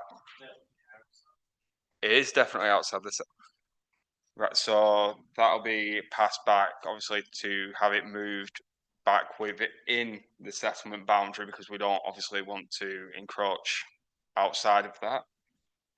So we'll pass that back with comments whether to move it back inside our if we can move it slightly so it is within our side of things rather than starting any incidents. And obviously the question and how the sustainability question is a really big question to ask, because again it is quite a distance between the Lord Rodney and the holiday homes.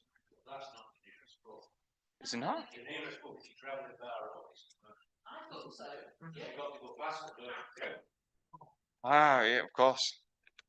Because it's a lot of Gary Lake. Yeah, I thought it was thinking that.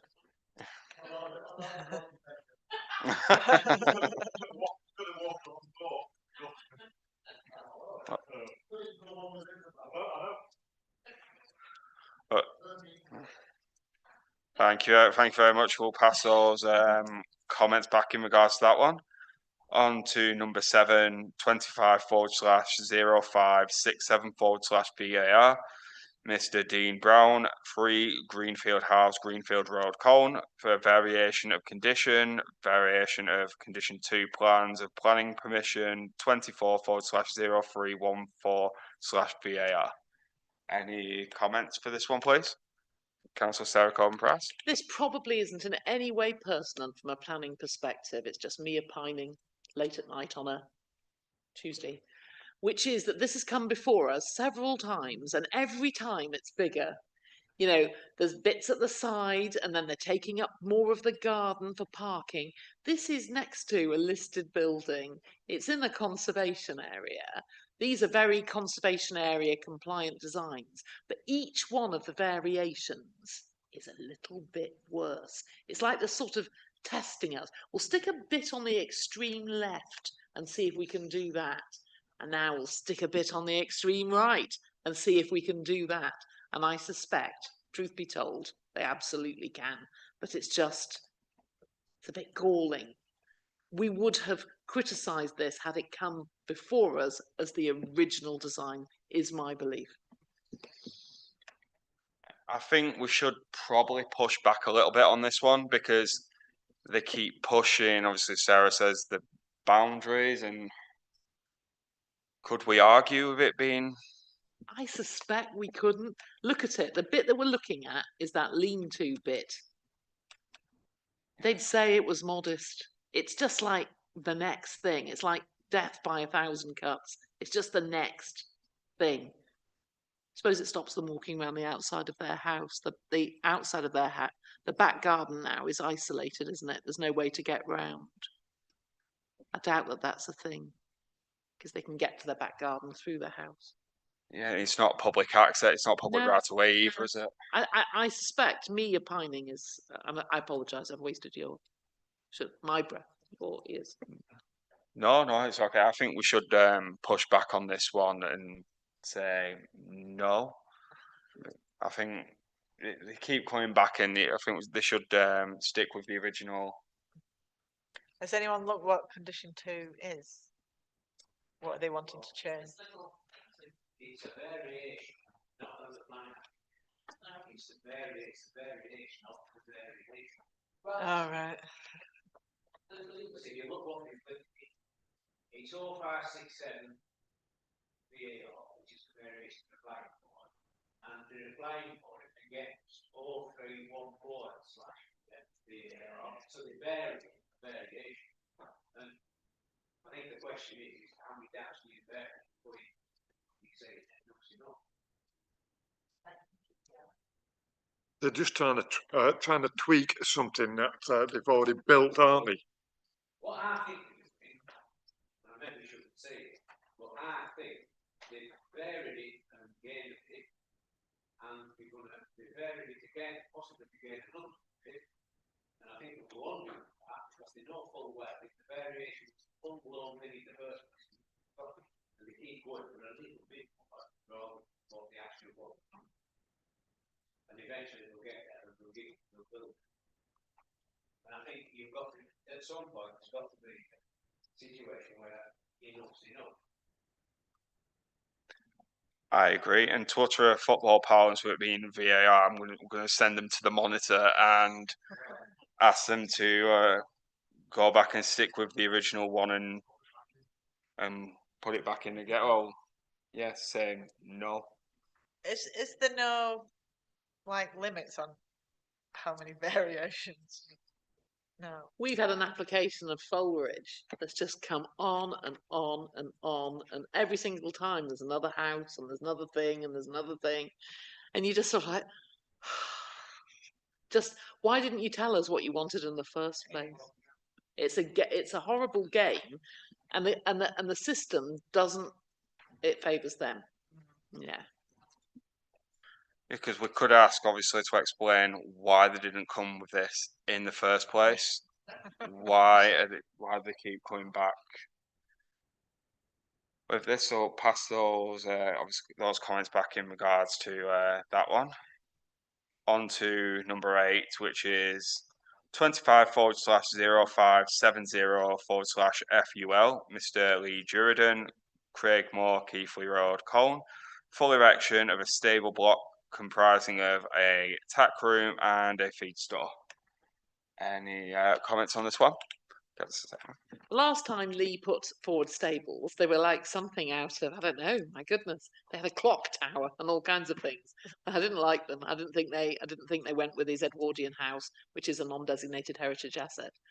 But these are modest, utilitarian stables. You've got 4 stables, you've got a feed room, you've got a tack room. They're sort of what you would expect. They're not whimsical in any way. I'm not against whimsical things. They're just stables, and I think that they're some distance from his house. I think they're absolutely fine. It's in a conservation area. I think they're absolutely fine. That's my view. No comment. No comment, because I do agree it is better than what the last design. It is quite substantially better. So I think we can move this one without comment. And on to the last one, 25/0587/AGD. Mr. Langley, agricultural building 200 metres north of the junction with Red Lane, Smithy Lane, Colne. Prior approval for conversion of an existing agricultural building to form two dwellings, use Class C2. Any? Been all over this one. So this was passed last year as Class Q. And for those of you that don't know, and please forgive me if you think that I'm telling you something that you already know, Class Q is where you've got an agricultural building that's no longer used, and then you change it very little. You don't substantially rebuild it. It's very, very specific on this. You must keep it, even if it's ugly, almost exactly the same. To get the Class Q, that's what you must do. So last year, it was passed, different applicant was passed, one building, Class Q. And there was a lot made of the fact that it would still have, I don't know, block work underneath and some concrete. Wasn't very nice, some sort of concrete. But that's what you have to do to get Class Q. Because if they'd said they were going to gold leaf it, it wouldn't have been Class Q. So they got Class Q, one dwelling. So this is an exact thing of what we've just been discussing. So they got Class Q, which enabled them to have the planning permission. So now they can go for C3. But really, they're moving away from Class Q, i.e., in my view, this isn't Class Q. This isn't. This is now a completely different building with, you know, wavy timber that would look great in Suffolk if that was our, if it was in Suffolk and all painted black, this would be their design aesthetic. But it's not in Suffolk. You know, it's on Smithy Lane in Colne. So all of the sort of little wavy timber and everything, you know, I can see a lot of people would really like it. I would almost make the argument it is better than the strange concrete that the agricultural building had. But I would also make the argument it's completely different from the Class Q building. So it's changed, and now we've got something that is obviously more valuable potentially, i.e. 2 houses. It's been sold on as a development, and somebody's thinking, I can take this another step. We might get another one next month that could be with a bit added on, and then it's 3. But I know we're not allowed to speculate on that. But I would question, doesn't this invalidate the Class Q that was achieved for the single dwelling last year? Don't know the answer to that, I'm just questioning.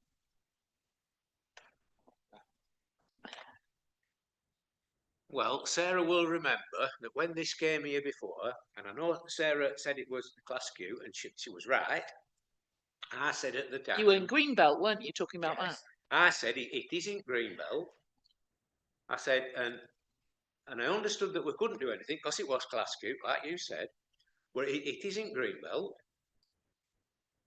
And I said we will end up with the rest of that field being developed at some point. And it'll go all the way down to the ford, where sort of Colne splits from Forest, because that's where the boundary is. And we'll end up with an extension of Red Lane going down there, offers a dog leg, half a mile long, with big posh houses on. And there's not a lot we can do to stop it, but that's what's going to happen there. And this guy has bought the whole field. Obviously, the cameras are on me, so we know this guy because he's taken us to appeal in Winewall.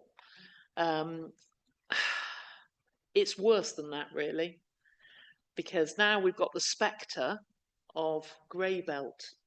So again, please forgive me if I'm explaining something to you that you already know, but essentially there are 5 principles of Greenbelt, and they're all rated. So any piece of Greenbelt is judged on the number, well, it's got all of them, but they might have 1 or 2 principles that they're stand out. So for example, it might be to keep settlements apart. That could be the top thing.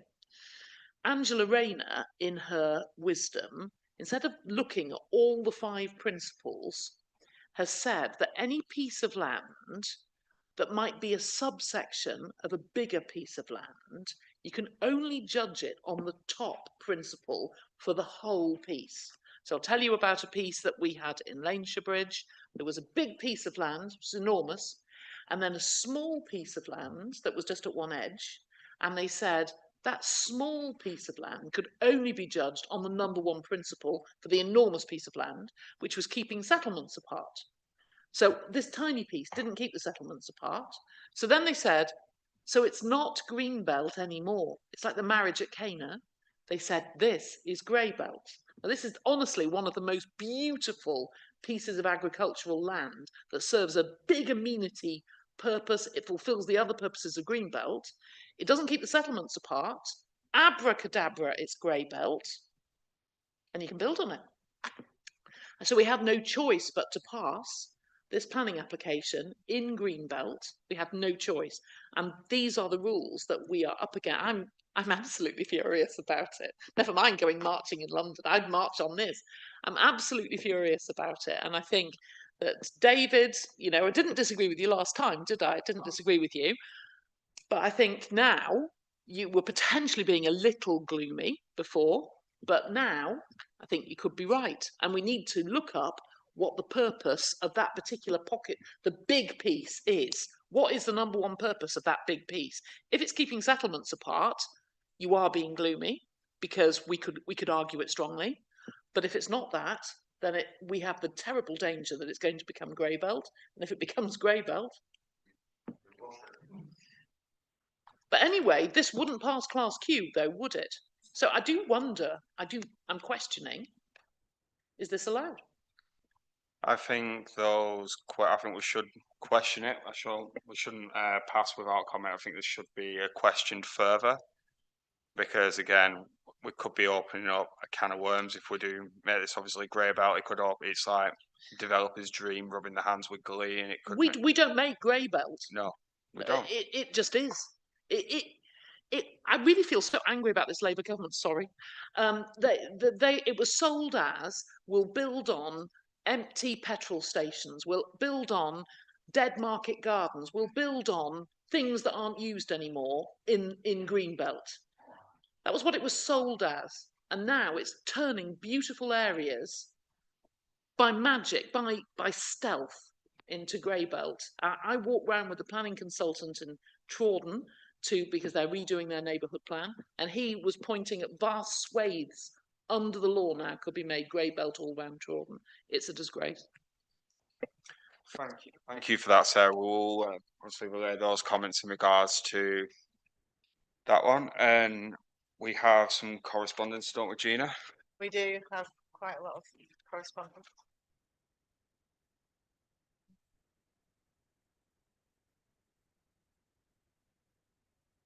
So the first is to do with Calderdale Energy Park, which apparently is it's a national development. So as such, we are a consultee of. It just inviting any comments by the 29th September. That's it. I'm sorry to be such a terrible nerd tonight. I apologise.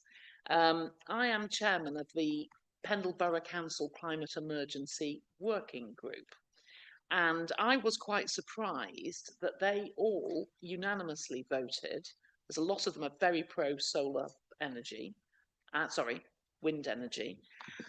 They unanimously voted for me to write to Ed Miliband with the views of the working group. Now, just coincidentally, my response that I wrote, which was a draft, was approved by them last night. So what I could do is send you my draft, which has been approved by the Climate Emergency Working Group at Pendle Council, and see which bit or any bit or some of the bits that you might like to take from that. I also happen to know, though I've not read the scoping report, that it's 500 pages, but people who have read the scoping report say that it's a cut and paste job, and large swathes of it refer to Scottish rivers and Scottish places. They've just taken it from another application, which is disappointing. I think what we could do then, if like Sarah, you could email that out, and then we could then attach our comments to it, and it can go as one, rather than obviously we write a separate one, you write a separate one. I've written mine, so that's going. Of course. But I will send you mine, and then if you want to take some of it, any of it, none of it, it's up to you. But you can see it. It's 7 pages. Thank you very much for that, Sarah. Is there any further comments in regards to this at all? Not other than I don't understand why Sheffield has a close because it's not like Colne Parish or something, is it? Because we're now the number one way to get the traffic through, with the secondary route coming via Halifax. So the estimate is 58,000 HGVs of aggregate coming down the North Valley. That is without the actual turbines being built. We will be able to see this from Colne. It will come over the top of Bullsworth. There are no visualizations from Colne that you could see what we could see. And every single turbine, each one taller than Blackpool Tower, will be covered in an array of red flashing lights to please the Civil Aviation Authority. So the night sky of Colne will just be glorious. Yeah, and obviously with those HGVs going down there, that's going to cause a lot of complaints, and the traffic down there is horrendous as it is, and it's going to cause damage to the road, which, well, trying to get LCC to do anything about the state of the roads at the moment, it seems an impossibility. So we can add those comments, obviously, to that email that you're going to obviously send out, David. And just to add to it, I mean, as well as the 58,000 HGVs with all the materials, the actual blades are 80 feet long. So you imagine transporting them from the end of the M65 through town, then you wind your way through along Keighley Road to Lancashire Bridge, and you suddenly have a new route to somehow turn right at Lancashire Bridge. And then, 80 feet, how do you turn that through 90 degrees? No, what they do is they can make them vertical. Yeah. That's easy, I'm sure. Apparently they're very skilled at it. Well, it's a nightmare. Thank you for that. And I imagine, quite a nightmare. On to the next piece of correspondence, which was from the Colne Bloom report. Yeah, so unfortunately, I hadn't got round to changing the template to put it on as a standalone item. So it is under correspondence received just for this meeting and will be a standalone item going forward. Has everyone had a chance to look through? Has anyone got any questions for Alice or Councillor Robinson? Thank you, Chair. Obviously, I object to the use of the word weed. There is no such thing as weeds, just unwanted plants. One thing that does concern me is use of weed killers. I'm not happy with that at all. Because what type of weed killers are they? Are they glycophosphates? Are they environmentally friendly, etc.? There have been cases in the past of weed killers being used and actually causing death to wildlife, such as pets, etc. So I'm very wary about that. I think cones look splendid. I agree with you. Glyphosate, the more you read about it, the worse it is. 100% of all Americans have glyphosate in their bodies, 50% of British people. It's a lot, it's a worry. It definitely is a carcinogen. It's a concern. That's not what I put my hand up to say. I just think that it looks so super. I wonder why we don't go for the In Bloom Awards, because it would be great to have that accreditation, that round of applause, the plaque, and all of the things that, frankly, Colne in Bloom and our town deserves. On the weed issue, we tend to use vinegar and salt in all occasions. If we are removing weeds, we don't tend to do a lot of that. And you might have noticed our campaign, Get Curb Appeal, and the little cat is saying, no need for weed killer, just dig, scrape and sweep them away. So we sent those to the businesses that hadn't quite got their frontages sorted when we were going round before the Blues Festival. Regarding going into the Northwest Cone in Bloom competition, there are only 6, 7 of us that are active members, and we just felt that it was too much of a stress to do that at the moment. But in the future, we would love to get involved in that, and I'm sure the town council would back that as well. But at the moment, we haven't got the person power to do that. Thank you very much for that, Alison. Obviously, we can move it to like a full item on a future agenda. The last one is just one Oh, for you. boss. Scrape's got an E on the end. No. Sorry.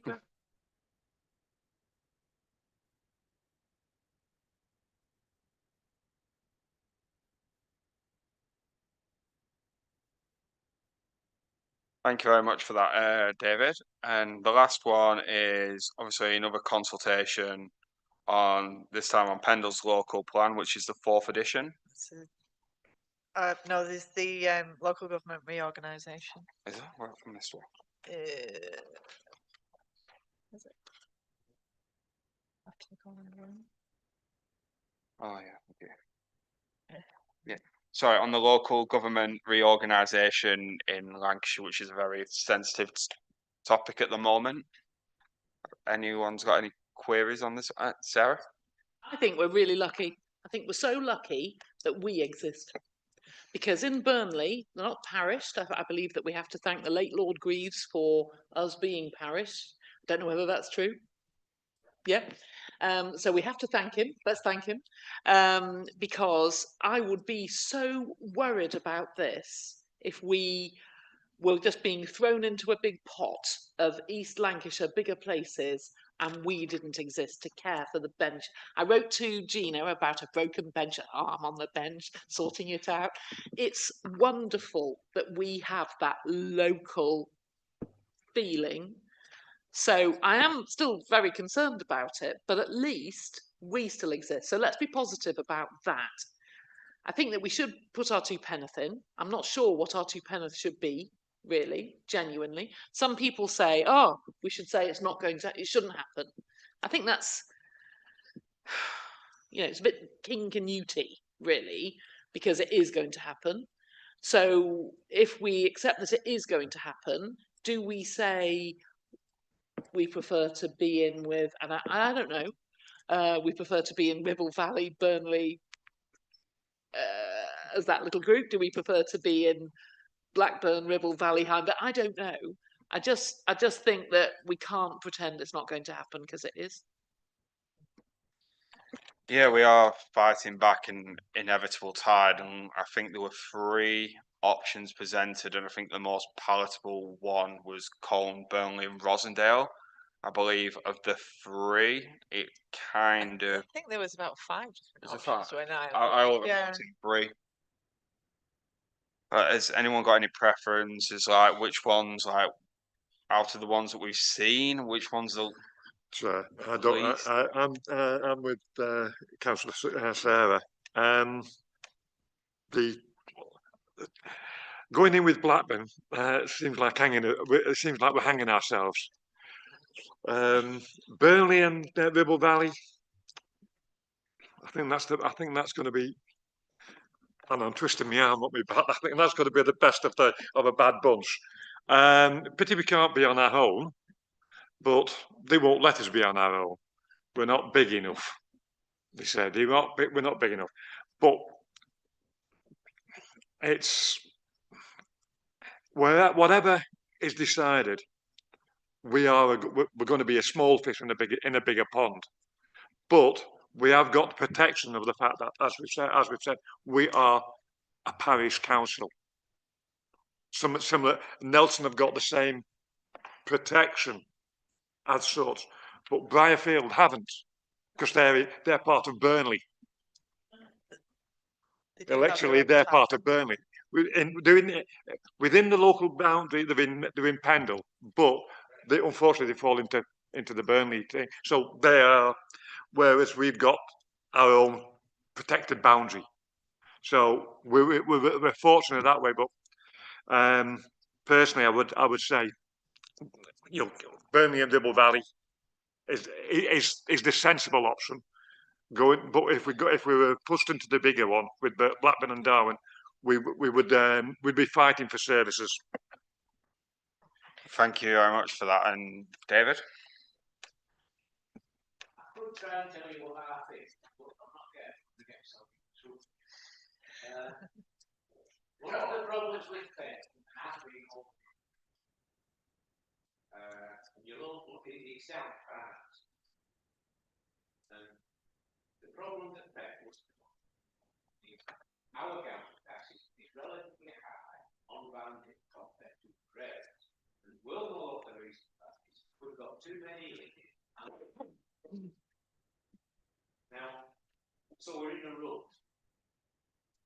So if we went with, say, Rossendale, which is probably the most palatable option, the downside to that is we will be going in with two other areas that equally they have the same problem with too many bandits and bandit properties, so we'll be stuck in the rut we're in. The way to get out of the rut is likely to know is to go in with some other areas without it more happening. And now, a lot of properties in the higher bands, and it would equalise. And that's all I'm going to say on it. Okay, so. I'm going to bring this up in the next item, but essentially, I've done loads of research into this over the weekend because I've been writing section 4 of the neighbourhood plan, and it's all the stats on the ONS website. I got a bit cross. I kept saying to David it was nearly time for dinner, and then I kept finding new bits. We ate at 11 o'clock. And one of the bits I found was I did an analysis. I'll share this all with you. I've written it now. I think it will be interesting to all of you, even if you're not on the neighbourhood plan, because it's like all the stats of Cone, everything. And one of the things is I did a comparison between us and Westminster. So our band A is £1,300 a year. Their band A is 638. Our band H is £4,000 a year. Don't think we have any band H properties. We have band G. £4,000 a year band H, and their band H is £2,000 in Westminster. I have heard that the government intends to level it up, a phrase they don't like, which would be right because they also have community infrastructure levy. This is what delayed our dinner. I got all over their website. Community infrastructure levy in Westminster. For every square metre of an extension in Westminster, the applicant has to pay £550. So every single application in Westminster brings in cash, whereas none of ours do. So you can see how it happens. But I don't know whether it's a possible, wouldn't we have to have more than Burnley and Ribble Valley? Wouldn't we also have to add in Hyndburn or something? I think you would if you wanted to alter the scenario with too many properties in the lower band. And that's because they've got more properties in the higher bands, such as in Westminster. And you're right, what you say is, in theory, their council tax is half what ours is. And it's because we're all in the lower bands. Or, 90% of properties. But we've got to get out of that rule. 62%. Well.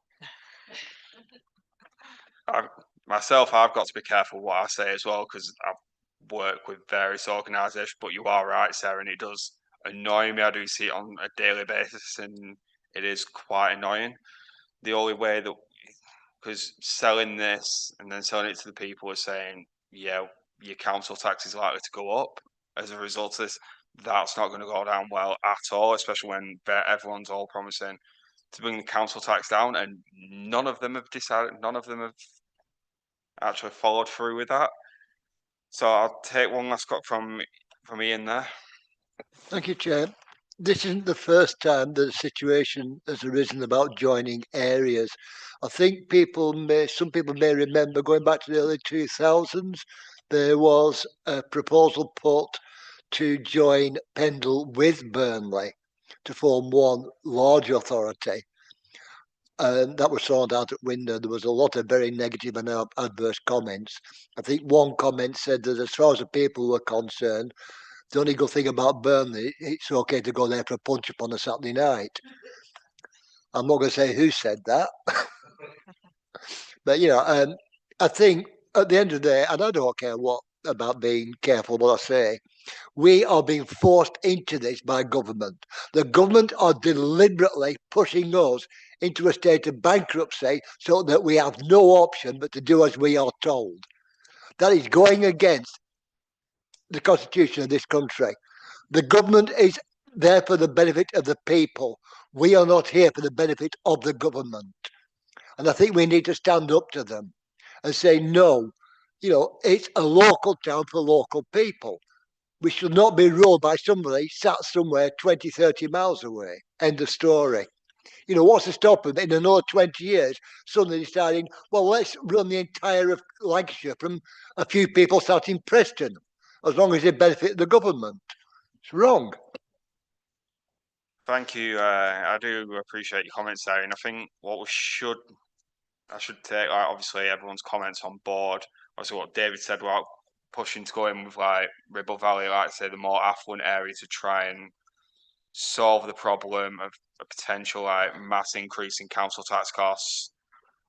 So if we could, I mean, I know there is a survey that you can do. It can be done by individuals, but if we want to do a collective as the town council, then obviously we need to come to some agreement. Have you seen the survey? I haven't. No. Oh, it's quite funny. So the survey goes, do you value education? Yes. Do you value green spaces? Yeah, yes. So it's like, do you believe in rainbows and lovely cakes? Yes. There's no part of the survey where you can. There were boxes. I wrote loads in the boxes, but the questions are for idiots. That they don't help. They don't help. It's just like, what's important to you? Do you like people to be happy? Yes or no? Yes. It's a stupid survey. Right. Okay. but yeah.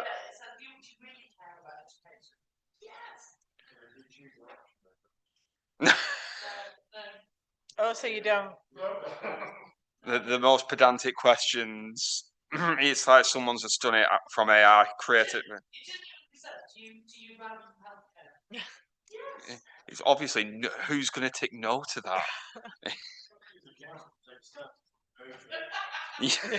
Just see if that flags up on some sort of algorithm. Yeah, going back to what Sarah said about Sid. She could come in with a new the unitary economy could bring it in. Now if they do, we're this gap is on a new way. Well, I think because if they do decide to revolt some of the still money out to the down parish, because we've got an area flat, we will get to it's true. So can we have a proposal, obviously, on this one where we can obviously make our comments known as a council, that we do kind of go in with a more affluent area? If Put it like that, it sounds venal. yeah, I know what you mean. If you, I mean, Tina could send us all the florid questions that do you value education and see what we all say. But honestly, we're 100% all going to agree. Yeah. Well, 100%. Do you value it a lot? Yes, a really lot. You could try. You send us all the questions and see whether anybody's go with the consensus. Then you can do one for the town council. I think this also probably deserves to be a proper standalone item on an agenda. No, we haven't got time. Exactly. Not tonight. Obviously, we can move it to if we've got time for this. No, we've got to do it. We've got to do it. Yeah, 28th September. I think it's better if everyone puts their own comments. Right. But I think that the town council should say, we'd like to go in with Burnley Hyndburn, I'm just plucking that out of the air because I think it has to be more than 3. Burnley, Hyndburn, Ribble Valley, Pendle. That's what we think. I think it's the least worst. And like, if we want as well, like Gina, if you can send out an email so we can all put our comments in and get that back to you before the deadline, as we can all have our own comments there, and so Yeah. perfect. Obviously now on to the 4th edition of Pendle's neighbourhood plan. Any comments there? Sorry, I'm like top nerd tonight. So essentially, we should do nothing with this. And look at Gina and make her happy. We should do absolutely nothing. So this is just the modifications that the planning inspector has made to the local plan. And none of the modifications affect us. So we went to the hearings, we did the 6 days with Michael Wellock, we did that. And all of the things that we put in, including the brilliant, our next neighbourhood plan should have a target of 0. All of that's there. So all we have to do is hope that it's just now made. That's what we have to do. Is everyone in agreement with that? Perfect. So that's that. Correspondence is all wrapped up. Items for a future month's agenda. There was one that I wanted to put. Sarah. I have a lot to say about the neighbourhood plan, and I think it should go back on because we're working now on it properly. So I think it should go back on as a monthly thing. And if I can't be here because I'm at DM, I'll send a little what's going on. Okay. Perfect. So we can have that one on. And the one I wanted to add was obviously so we can have a proper discussion on asset transfer rather than kicking that into the long grass any further. It needs to be done as sooner rather than later. So I propose that we do that at the next meeting. I think it has to be a standalone. Standalone. Can't be a full council. Yeah.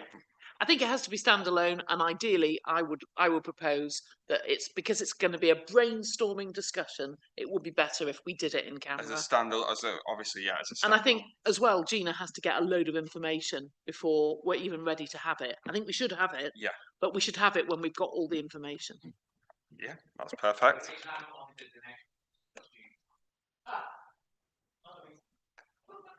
Perfect. Has anybody got any other items? No, perfect. I'll close the meeting there as Tuesday, the 21st of October is going to be the next meeting.